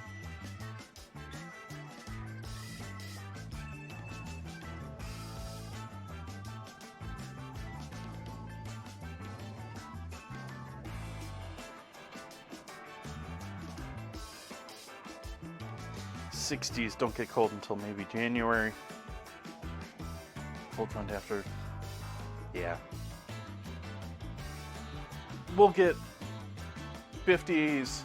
We generally won't get 40s, but during the days we'll get like, in the low end here, we'll get like 50-ish in winter. And we'll have freezing at night, but not much colder than that. But today, I didn't even look what the weather was today, but when I went outside, it was feeling 70-ish. It was feeling warm.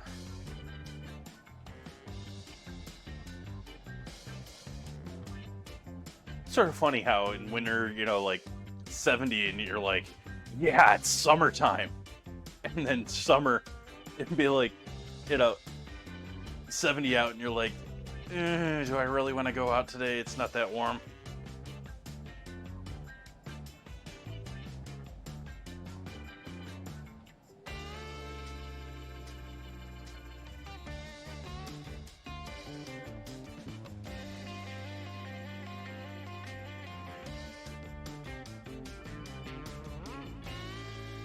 Okay, I think I can divvy up my buns here. I think that's doubled by now.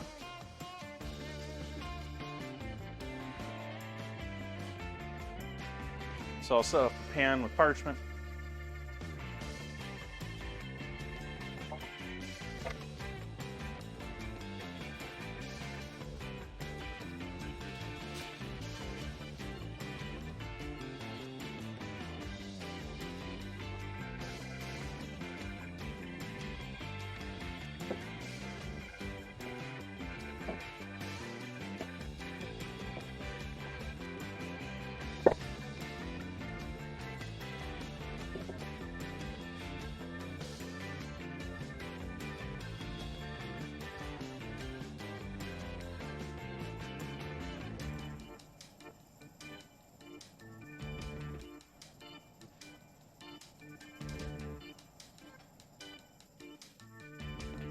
How many do I want to make this into?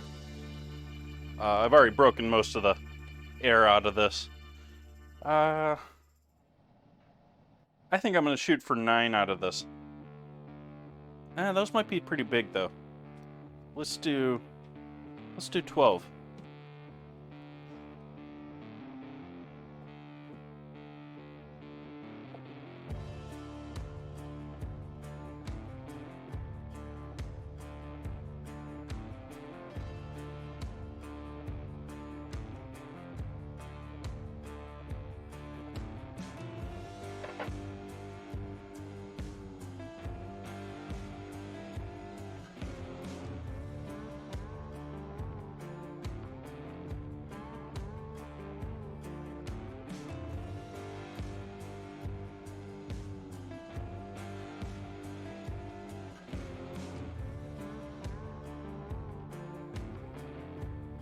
We doing real sliders here tonight. These are babies.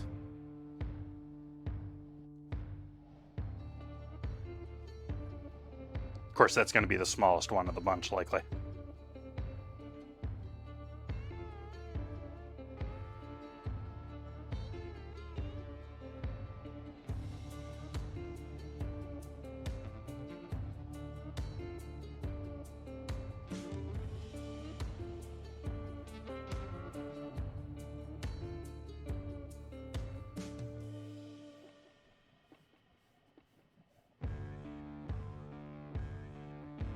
Yeah.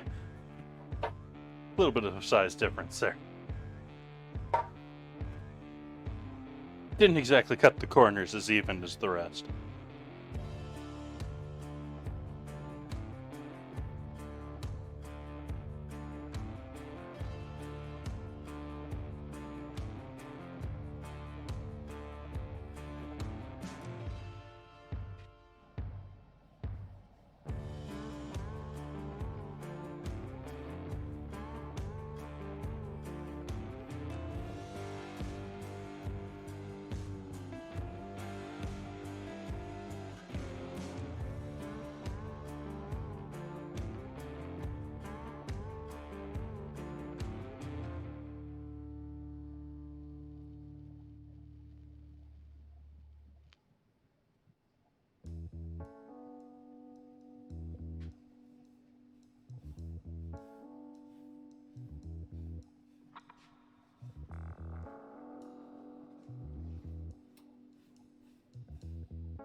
Okay, we're not making 12 here. Making 11. Well, we're making 10, one mini one, and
I'm going to set these sort of carefully on the parchment in an area where hopefully they'll be proofing into each other, or at least baking into each other. But you want to leave them enough space that they're not turning into one giant bun at the same time. It's a little like cookie spacing. You gotta have a little experience in how much of the cookies are going to spread.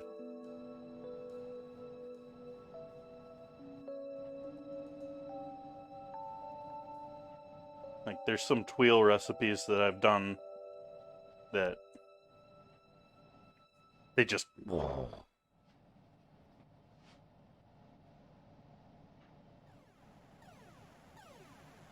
all over the pan. So if you don't plan for them to be huge, they all run into each other.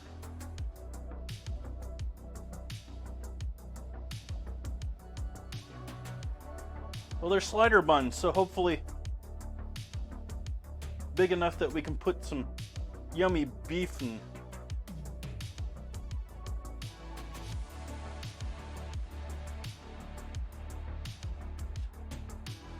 Havarti cheese and horseradish on them.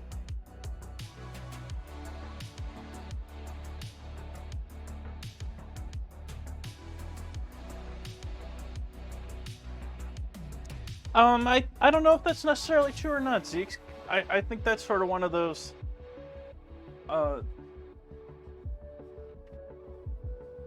because like I sort of read both ends of that argument.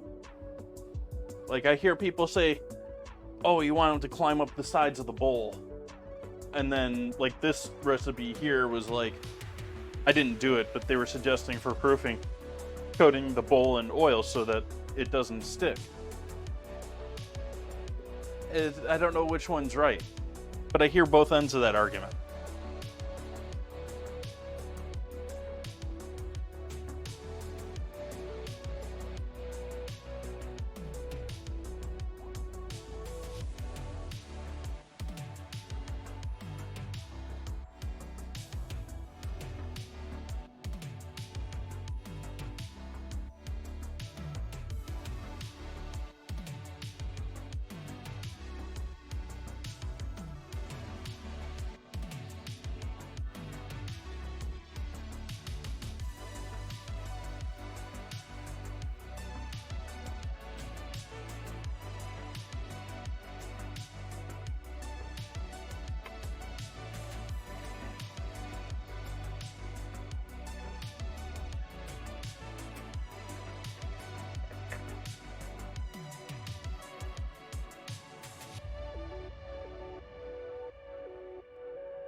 Okay, we're making 10 rolls.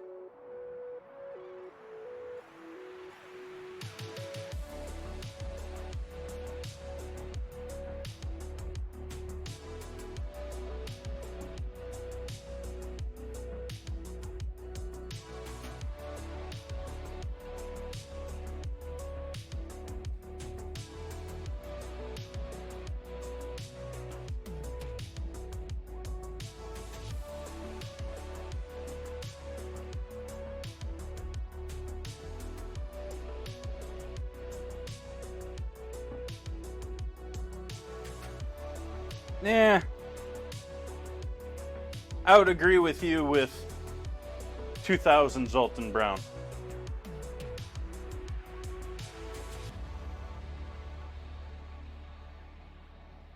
Not a fan of most of his new stuff. Most of his new stuff is too food TV-ish to me.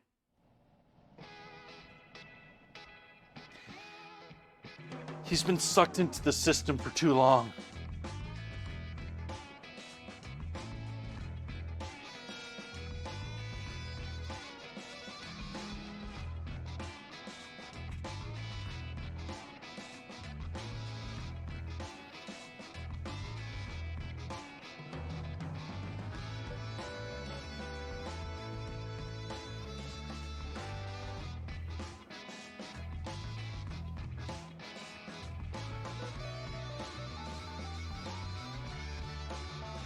This one just doesn't want to roll for me rightly.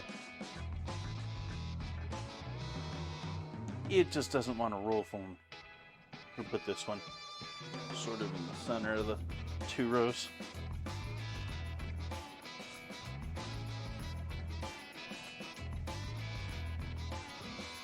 If they poof up as much as I've given them room here, they could be like full-fledged burger buns here. I should maybe tighten that spacing up a bit.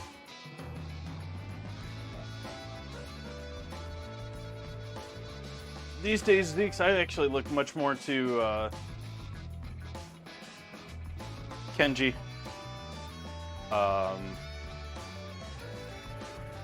that's really the only name that I really go to. Well, I would go to McGee, but he doesn't do a whole lot. He writes books, so I mean, it's like read his book.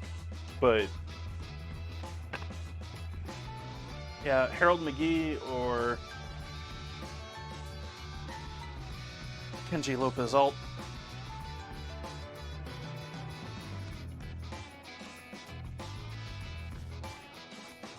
So what do you think, chat? Should I put these in closer, tighter to the... Or you think that's good enough spacing?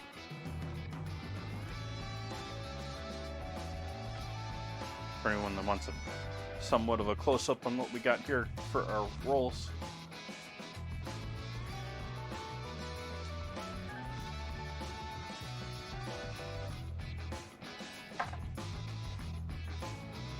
Food TV has been dead to me for quite a while. Like, Food TV has been dead to me basically since the new Iron Chef series, I think. About that time period.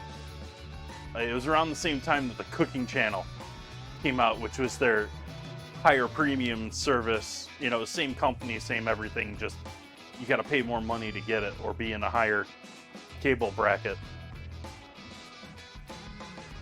And from that point on, they just sort of started dumbing down Food TV more and more, and it became more and more of these just small competition shows that weren't really, you know, like accurate competition shows.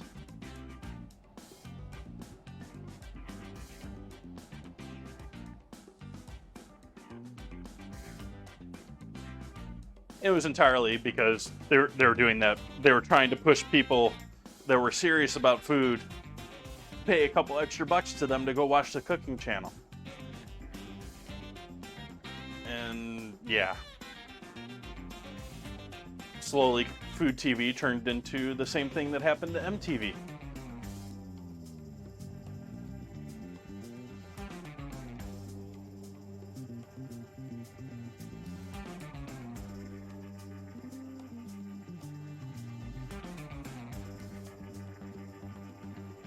And the people that were doing the restaurant reviews were, like, I forget his name, but one of the dudes that's still on Food TV, he's still doing food shows, was found out to be, like, he put on his resume for Food TV that he worked at the White House and was lying.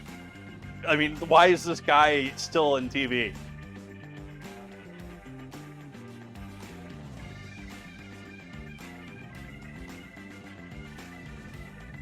I completely forget his name, but he's one of those guys that goes around and tells people that they don't know how to do their stuff.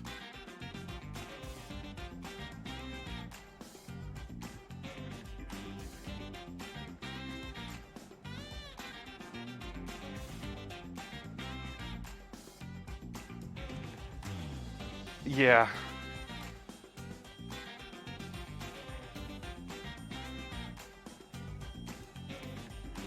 Yeah, he's a local. I'm not a big fan of him.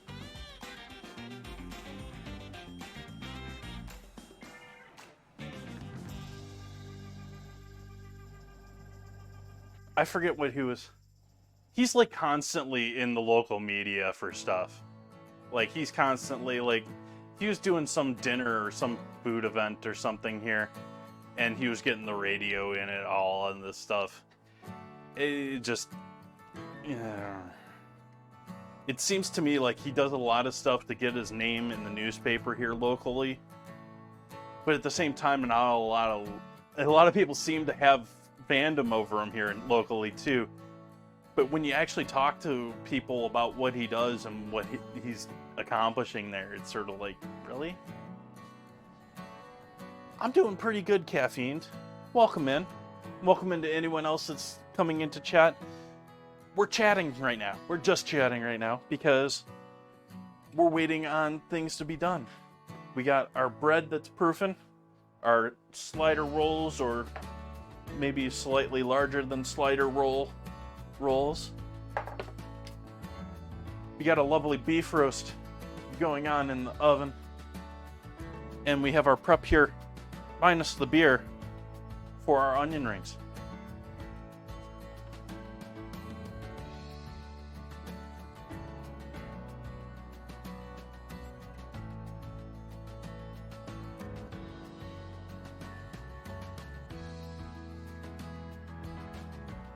I think I've only got 2 red stripes left. Yes, chat, I still have the red stripes from the last time I drank beer on stream. We're gonna finish those off tonight.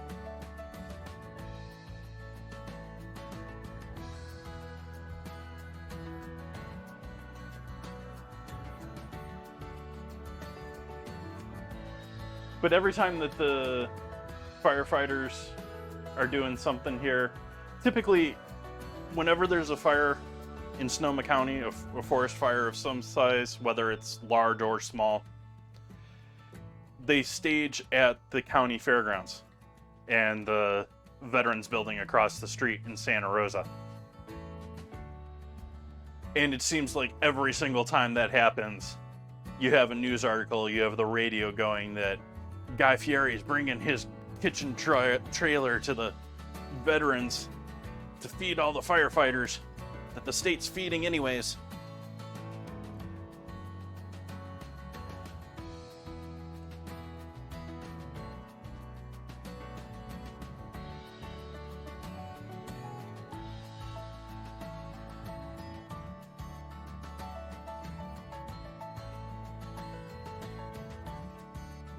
Let's see, how long has this stuff's been in the oven? Our beef's maybe been in the oven about 2 hours now.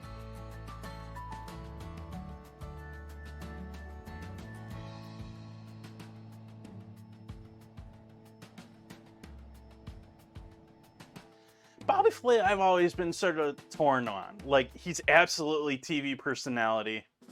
He's not someone that I would consider an absolute authority on anything in the cooking world. Not that I would consider myself an authority on anything in the cooking world. But at the same time, he does do some decent foods, and he certainly does food that looks amazing, which is what you need for TV.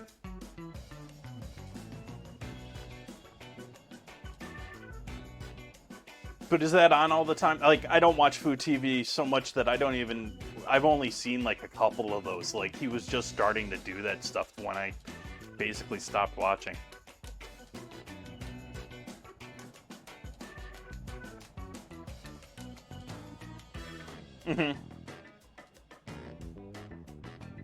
And I'll ruin Iron Chef for everyone out there that doesn't know this already. They already knew it was coming.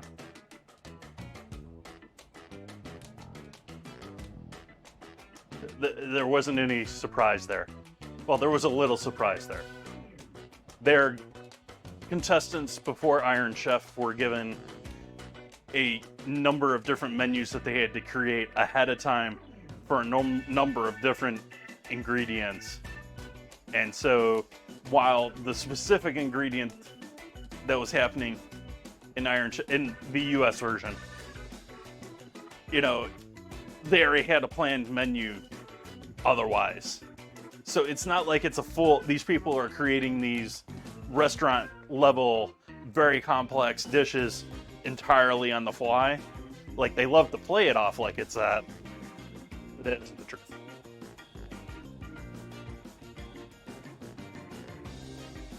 Yeah, Zeeks. I just read that now. Yes. Iron Chef is most certainly the World Wrestling of Food World. U.S. Iron Chef. U.S. Iron Chef. Or Master Chef, or whatever they want to. U.S. Master Chef, too. I have a lot more respect for the Master Chef series outside of the U.S. than it does in the U.S. I posted a video a while... I didn't make the video, so it wasn't mine, but the difference between the opening scenes between the U.S. one and the European one, and how the European was like, okay, let's get down to cooking. And the U.S. one was like, we're going to fly in with fireworks and a helicopter and making them look like they're, you know, Rambo. The judges are like 3 Rambos walking into the story.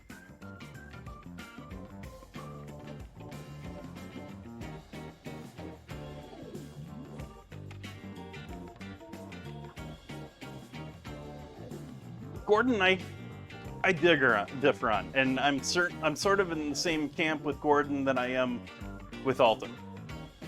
Gordon's an amazing chef. I mean, he'd kick the pants off anyone I know on a regular basis.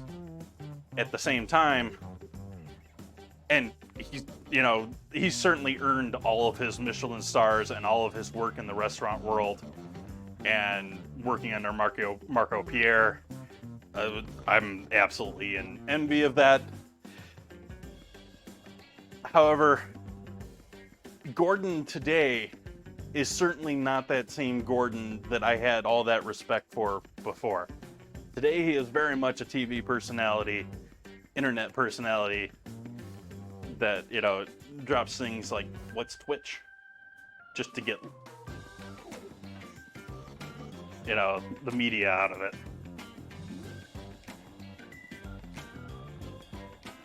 I mean, how much money did that man make with people watching rewatching his shows on Twitch?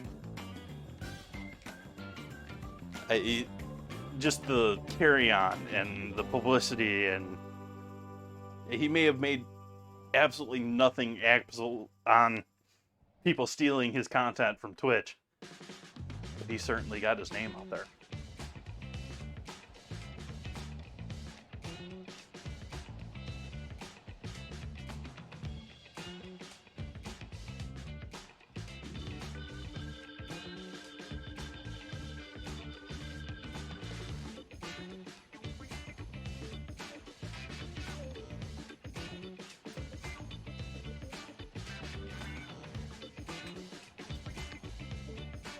Let's see who's else out there in the cooking world.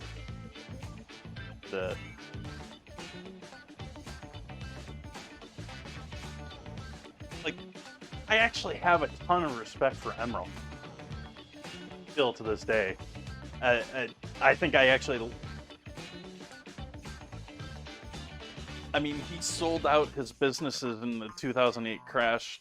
I mean, basically to help out his employees. Like, he was set for life.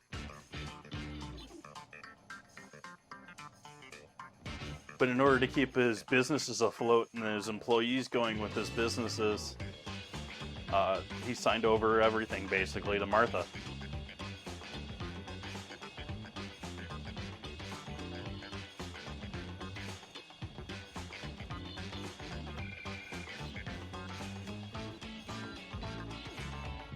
So that's why you don't see him anymore, unfortunately. Although I have been seeing him in more, like, straight-up infomercials, which makes me just sad.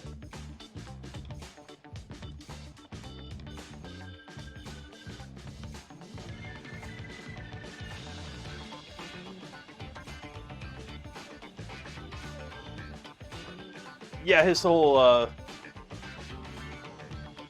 her conglomerate took over his conglomerate during that whole financial crash thing. He had too much money tied up in the debt of his restaurants from, and this is entirely from my memory, it could be wrong, but that's how I remember it, is he had too much money wrapped up in debt with his restaurants during the financial and real estate crash thing. And in order to keep his businesses still working, they sold, which in turn killed a lot of his publicity, because a lot of these people that are doing this media stuff, like Gordon and Alton Brown, are some of the oddballs in that segment, because they aren't really pushing things to their restaurant as much anymore. Gordon certainly still has like his Las Vegas restaurant and stuff like that, but the majority of the people that are like personalities in food TV, food world, are there because they're pushing customers to the restaurants.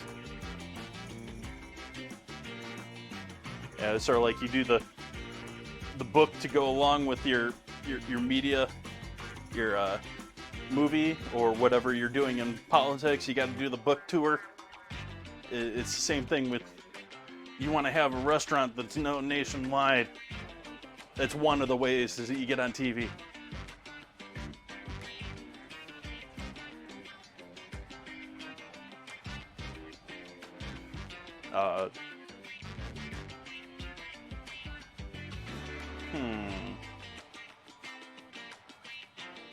Like, I have a lot of respect for Dusty Estes, She's from Sonoma County here too.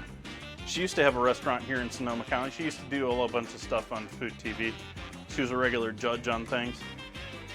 And I know that her situation here in Sonoma was more of a local the place that her restaurant was in. I would not want a restaurant there with the owner of that space. And it ended up getting flooded, and I think she brought it back from the flood, but it ended up being really, a couple months later, being too much between the owner not doing their job. And yeah.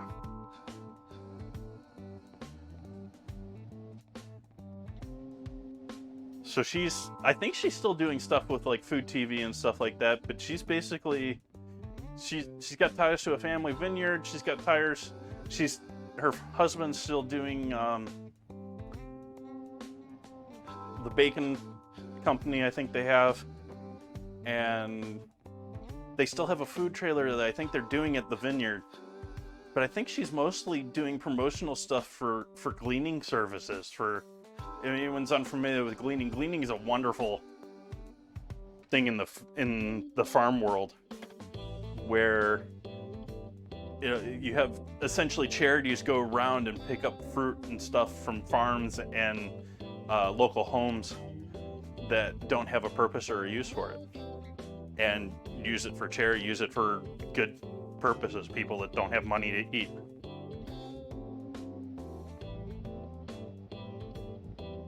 And there's a couple of those services here in Sonoma County, and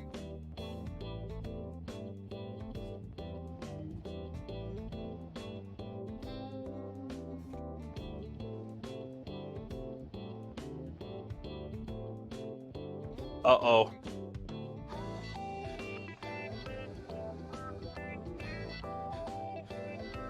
Oh, had to have something. This apocalypse is hit from Will's amazing gift.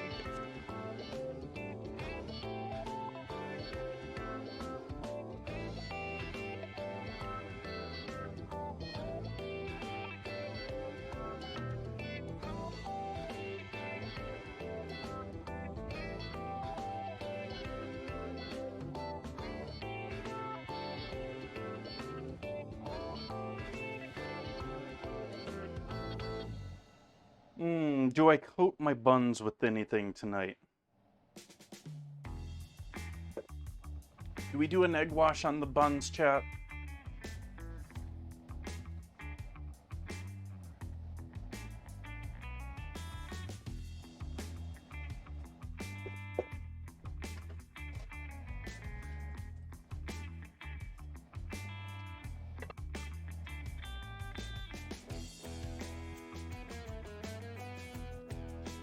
Yep, last use for this oil for sure. It's starting to look like motor oil.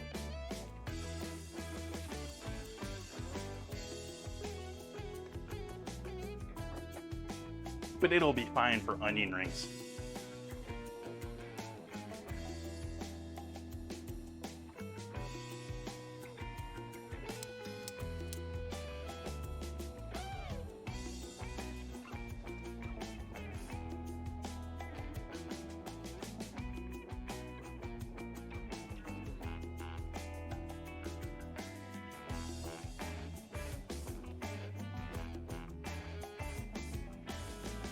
These days, Sonia, it's primarily for fun. Trying new things, keeping myself experimenting. I certainly have a history of being a professional chef. You can read all about that down in my About section down below. Welcome in, Sonia. Happy to have you.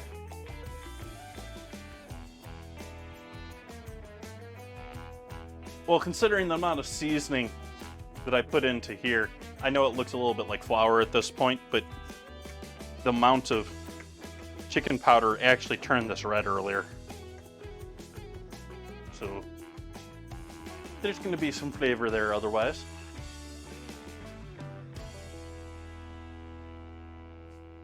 And buns are almost touching.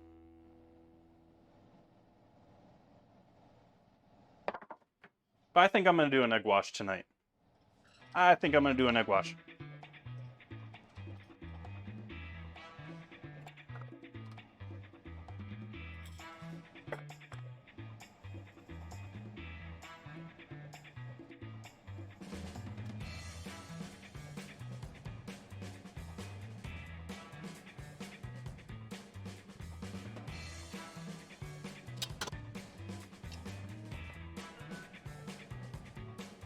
let's see how our roast is looking here. Let's get our thermometer out and give this a proper temp. I am assuming this is well cooked, but just in case. And I'm pulling this out of the oven less because it's really done roasting and more because I need the oven for other things.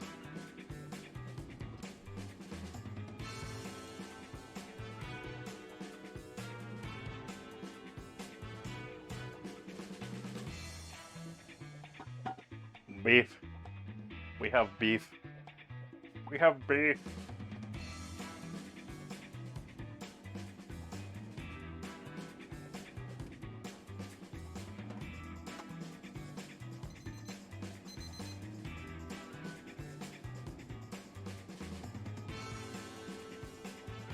Oh yeah. We're good there.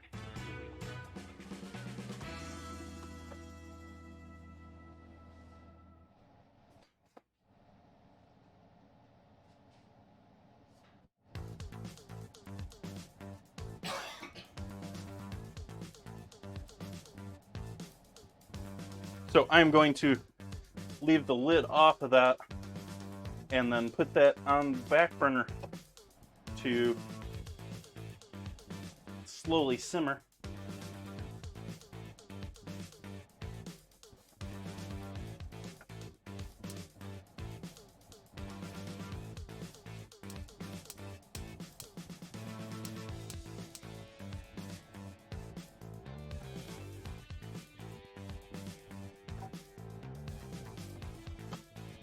Oil back in front there.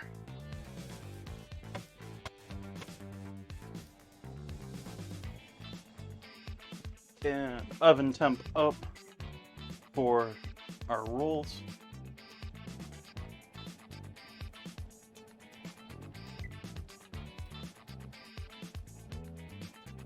Yep, that's been roasting Sonia for about 2 hours in the oven. Well, roasting, braising.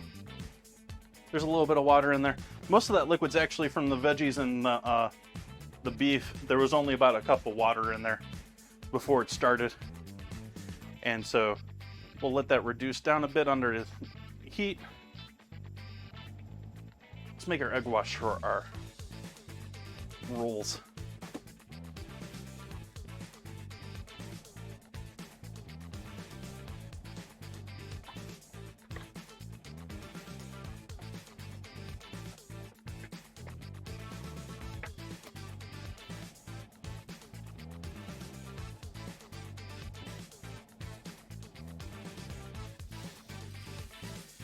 Hey, Bun Buns. Welcome in.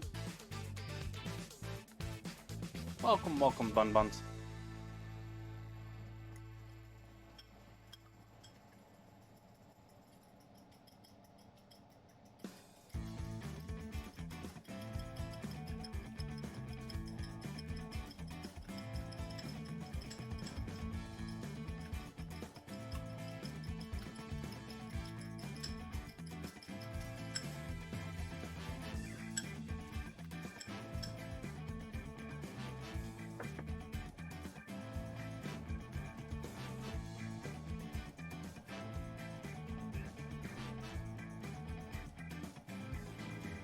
Bun Bun's here just for the good part. We've been hanging out and chatting for just a while. Actually, speaking of that, I should probably go back into food.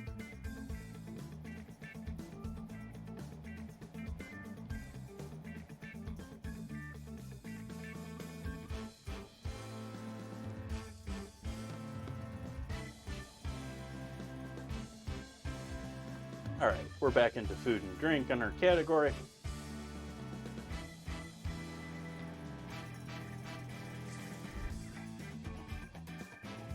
What seasoning did I use on the beef? Not a lot on the beef. We kept things simple with the beef with just some salt. And we got some onion and celery in the pan there with some water. We got all sorts of seasoning in with our onion ring powder. We got garlic powder. We got garlic salt, which I just learned the other day. This is essentially like adding bouillon or ramen seasoning pack in there. So it's got some intense chicken-like flavoring in there. I got a bunch of cayenne in there, salt, pepper, MSG, all that good stuff in there too. So simple on the beef, much more complex on everything else.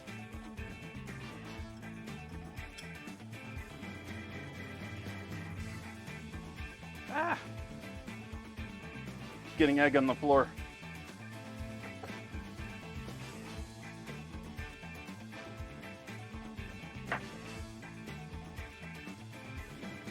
I'm doing pretty damn fine tonight, Bun Buns. Hopefully you are well tonight.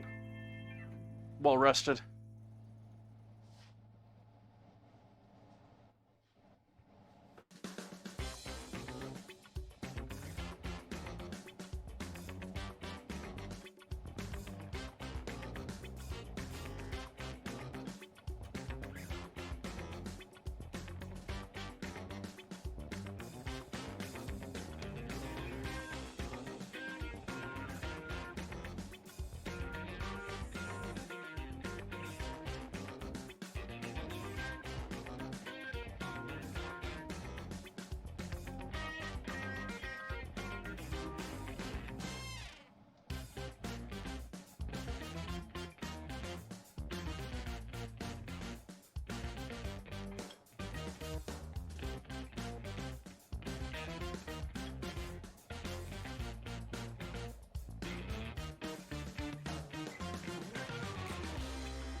And I don't think I want to add any seeds or anything to this. I could add some sesame seeds here. You could add some salt. You could add other seasonings. I'm just going to go with them as is.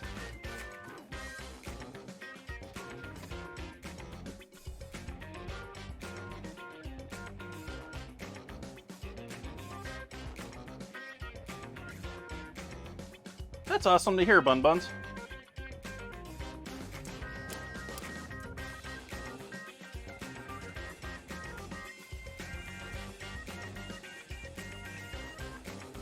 Thank you for hanging out with me tonight, Sonia. Have a great evening.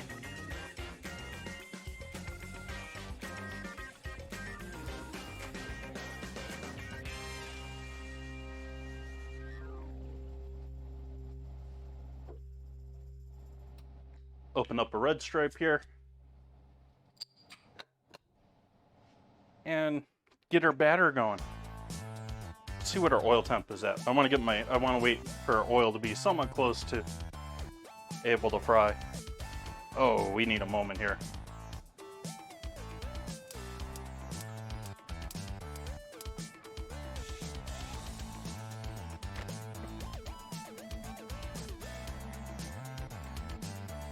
So I think I'm just gonna sip on this one. Cheers, folks.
I fell asleep in the middle of the day today. That's how good my day was. I had a nap. I had to get myself going in order to actually get up and get the stream going.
I did something that I haven't done for a while, actually. I did a online pickup order for the grocery today, which worked out nice.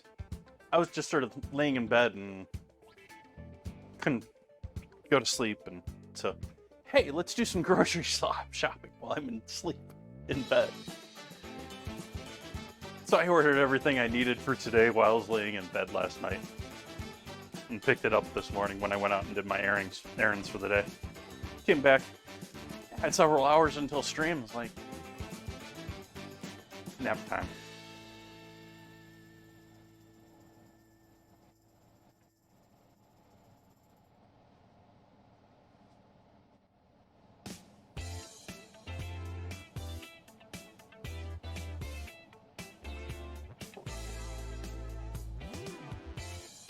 I love curbside pickup for everything but meat and produce.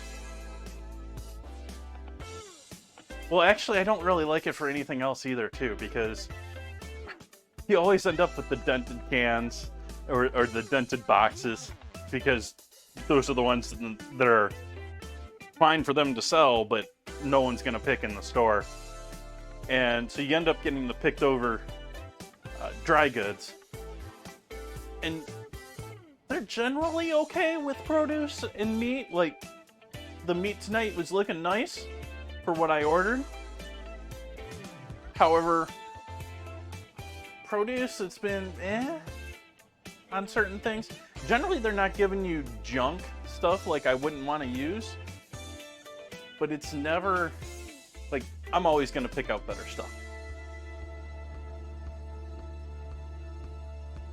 And so I use it, but for me, it's entirely a crutch. It's entirely laziness.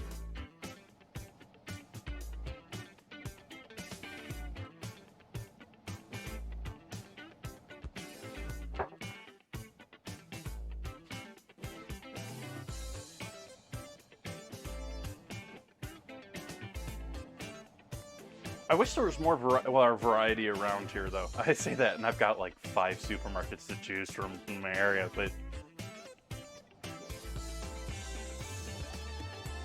I don't have a lot of the other stuff. Like, it's enough of a trip for, like, the Smart and Final and Cash and Carry and Target and Walmart and all that sort of stuff is far enough away from me that I can get to it no problem. But it's more like 30 minutes, so it's not like I'm going to do a delivery. I'm not going to go there often.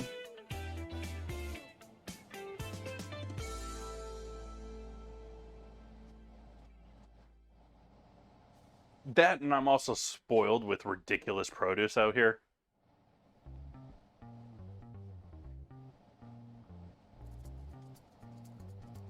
So, like, not getting things... Yeah, the produce out here is just amazing. Like,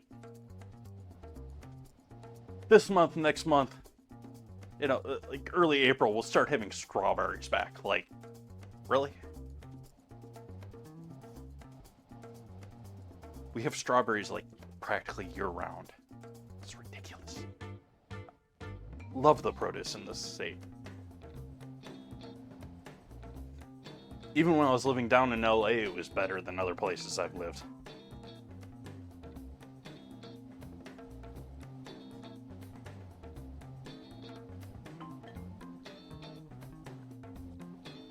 We have 2 major dairies just in this county.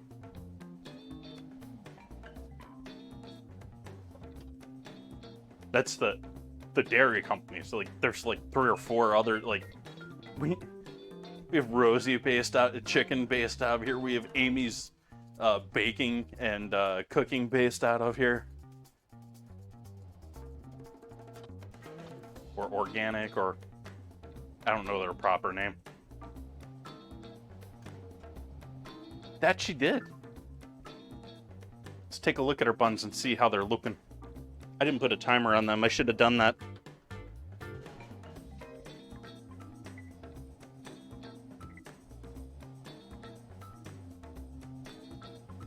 But our buns are in the oven. How's our oil doing? Is our oil up to temp? I'm sure I just checked this and I already forgot, but okay, we're getting close enough that I can think we can mix our beer now.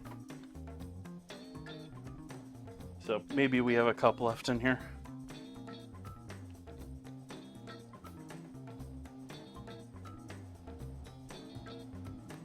Oh, nope, gonna have to open a second one.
All right.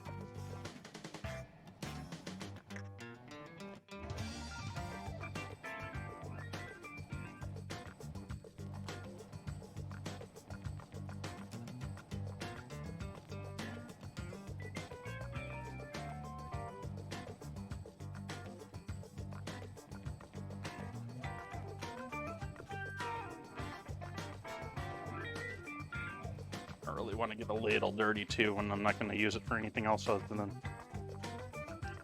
mixing these in. Make sure everything gets a nice initial coat. Let it sit for a moment.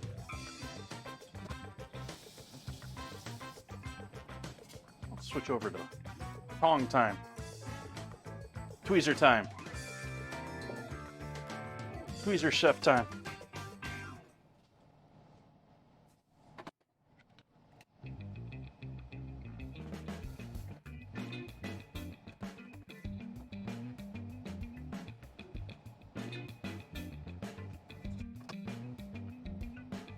Turn the heat off on the beef and back, just gonna allow that to toast.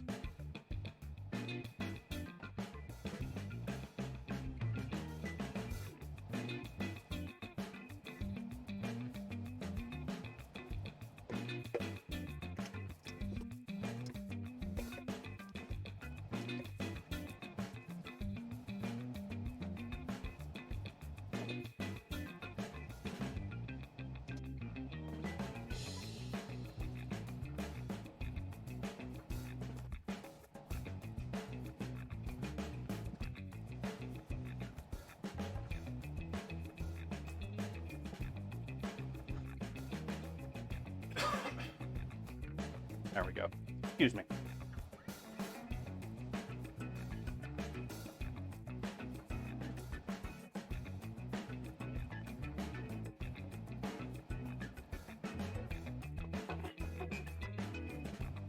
So what made your day awesome tonight, Buns?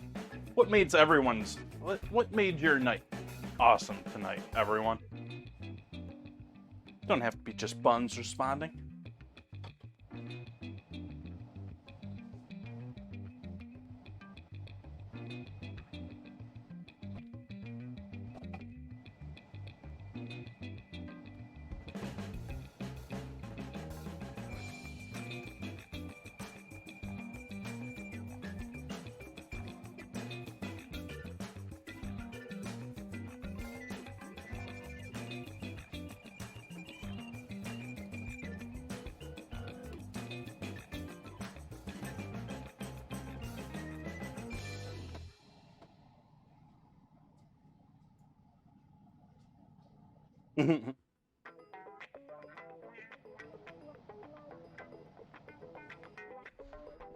Welcome, Not Now. From 8:05, maybe? We're waiting on our oil to come up to temp for doing our frying of our onion rings. We got our beef sitting up above that on the stove there. It's been in the oven for over 2 hours, been roasting, roasting. And we got buns in the oven. How's our sliders looking? They got some nice color to them. Give them another couple minutes.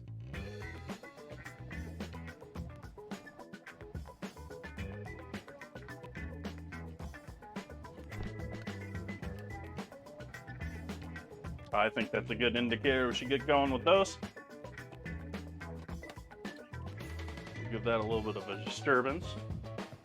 Not that much of a disturbance.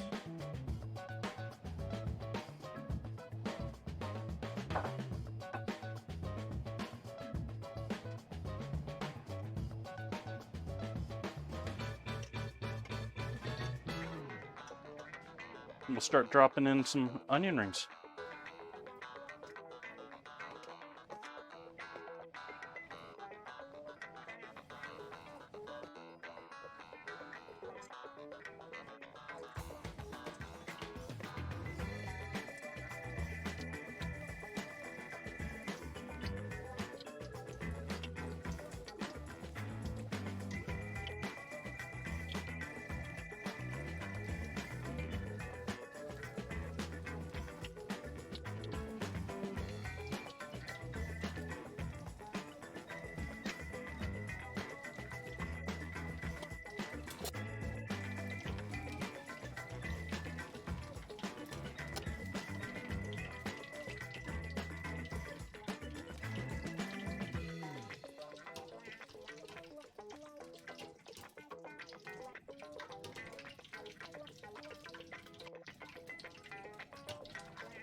Heavily used oil.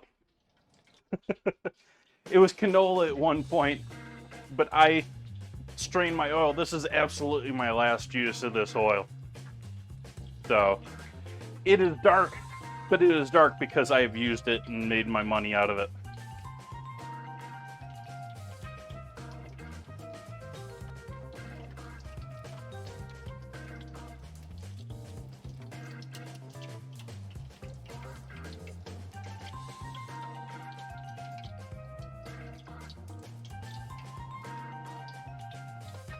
Hit those all with a bit of salt.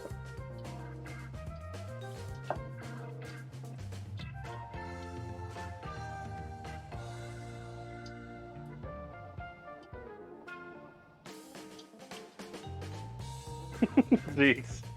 Yeah, exactly. I mean, I made that joke myself when I was pouring it. It was motor oil. It is well used. Come here. Just sticking inside of each other like they're still originally onions.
That is our buns.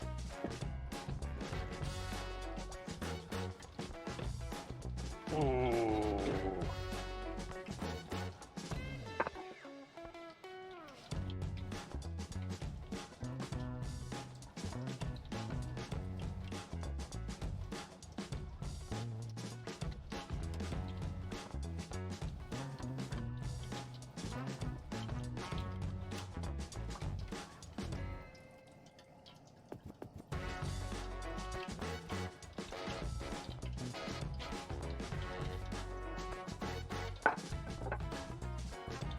Sorry, I got distracted there for a second. Actually, Zeke, there's a black market for used vegetable oil because of all the people that have done diesel conversions on their vehicles to use eco diesels, which are made from cooking oils. And so there are actually thefts in San Francisco from restaurants and stuff like that for their cooking oil.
Getting a little messy with these here, but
That's all she wrote on the onion rings tonight.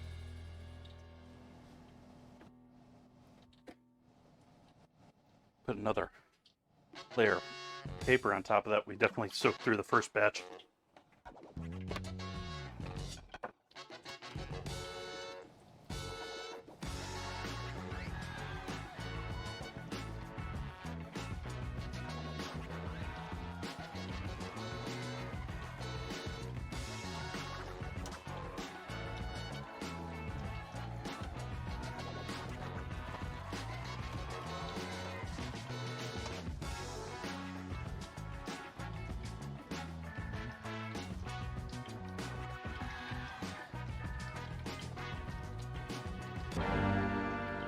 Ooh.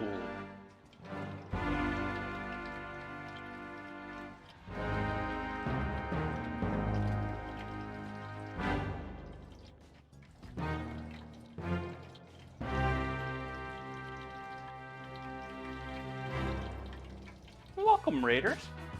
Thank you for that raid, Andrew Cooks. How we doing this fine evening, you lovely gentlemen?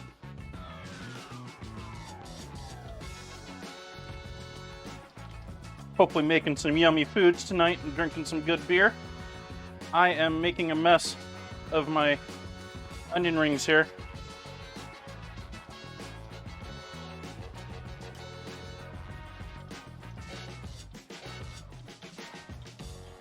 But we're just about getting to the fun part here of tonight's dinner.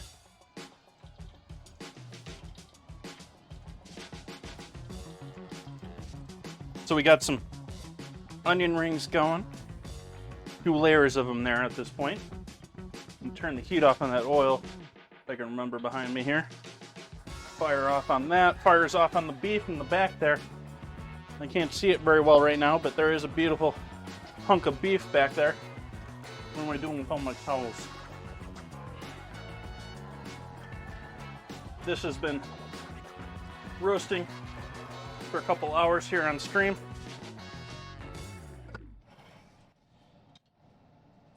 And we got our buns, which are freshly out of the oven for making our sliders tonight.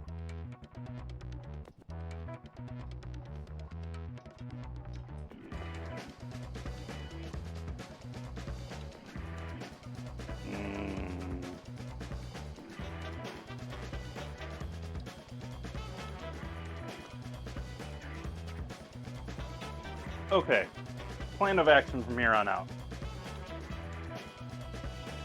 I think I need to move this oil onto the back burner.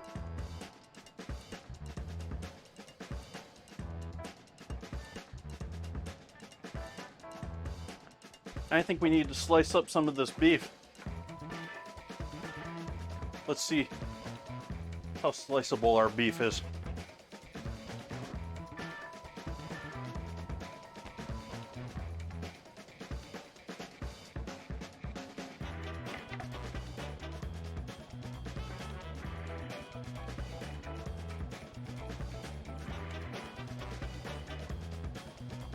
And this is a chuck roast for anyone curious.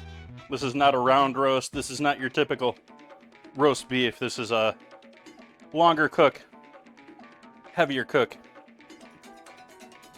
and sort of a half braise.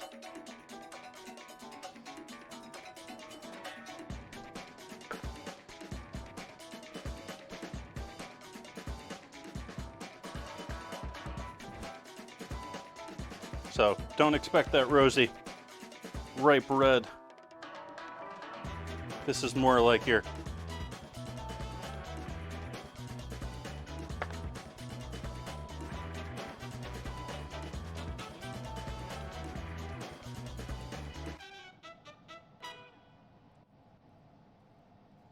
this is what would be sometimes called a cheaper cut.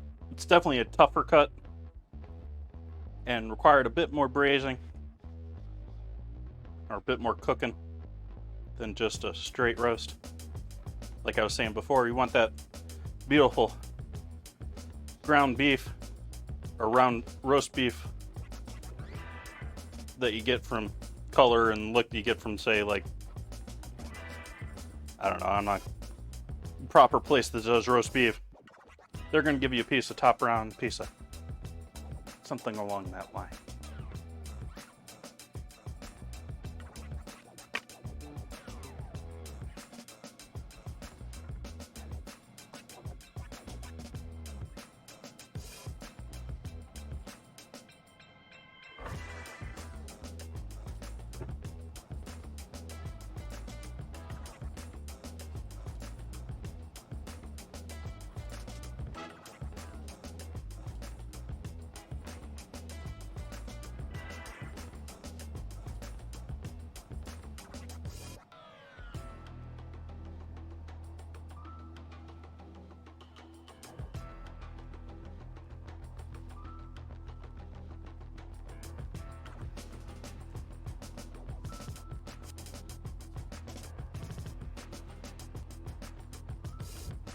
Slicing into those buns, they're looking nice. Those be looking yummy.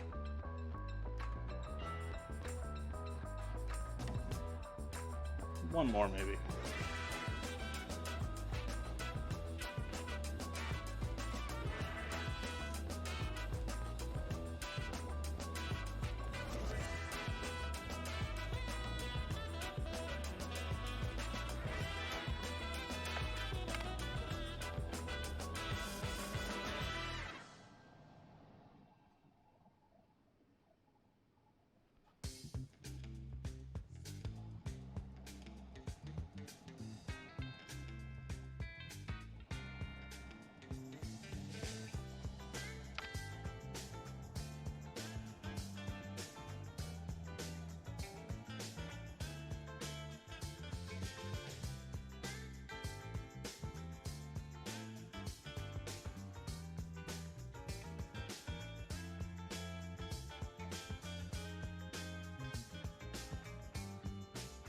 All right, we got our horseradish.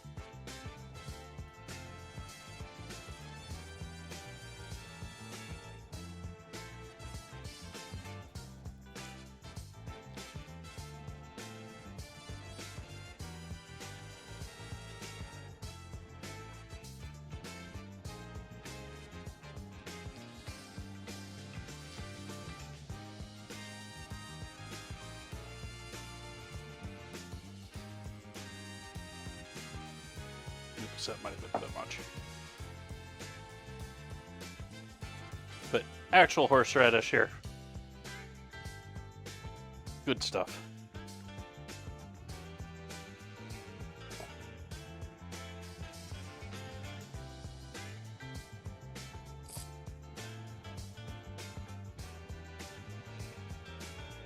I'm going to top these with some Pavarte.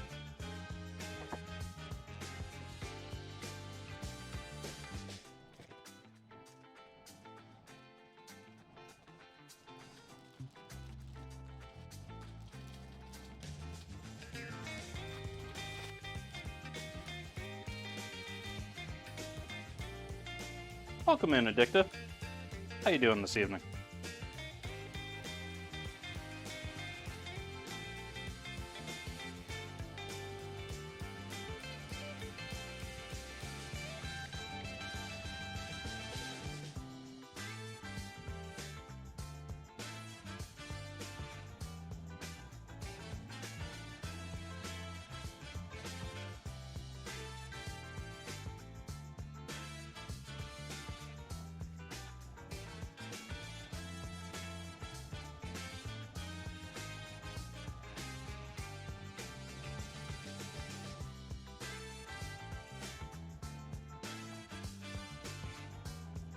Maybe do a little mayo with this if you like. I wasn't sure how creamy of a horseradish sauce that was going to be. It's the first time I bought that brand. These may need a little bit of mayo.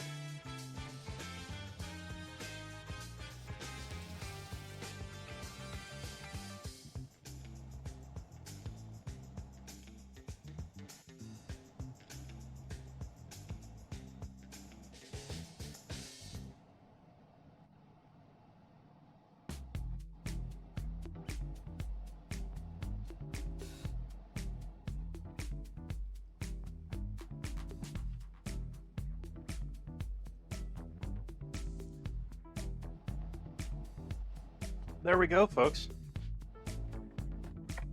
Sliders. There be sliders. Everything off here. Off, off, off, off, off, off.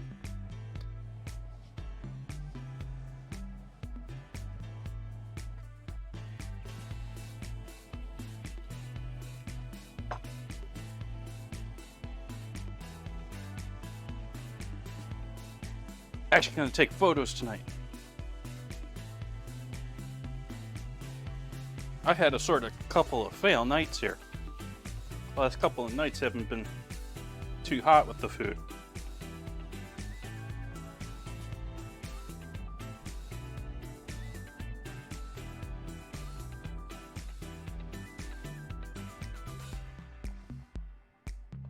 Dad joke.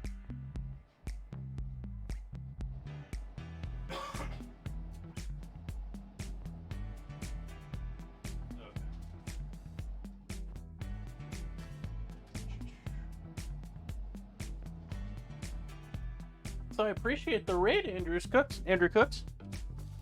Hopefully you had a great night. If you're still hanging out here, if any of your chatters are still around, we'd love to hear what you were up to. Hopefully I didn't miss that in chat.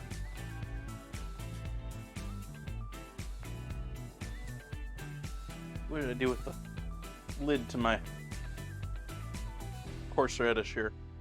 Trying to pour onion rings on the floor.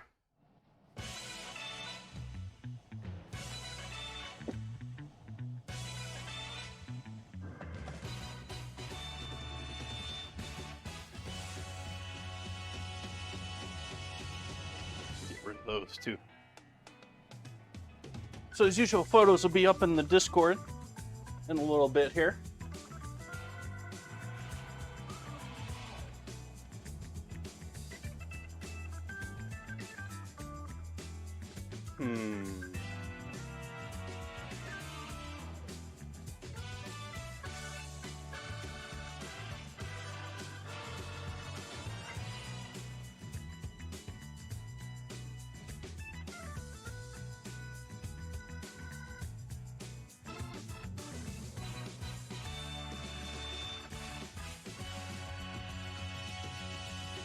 I think I'm going to leave it right there, folks.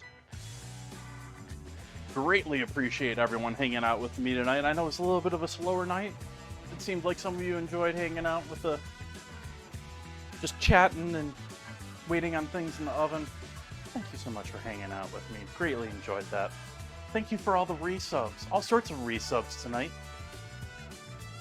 Going to be doing our ingredient challenge tomorrow as usual. We got squid for the ingredient challenge tomorrow. So dinner and dessert made tomorrow using squid. Thanks, chat. I'm not going to raid anyone tonight, and I hope you all have a lovely evening. I'll be back here tomorrow. Hope to see you back then. Good night.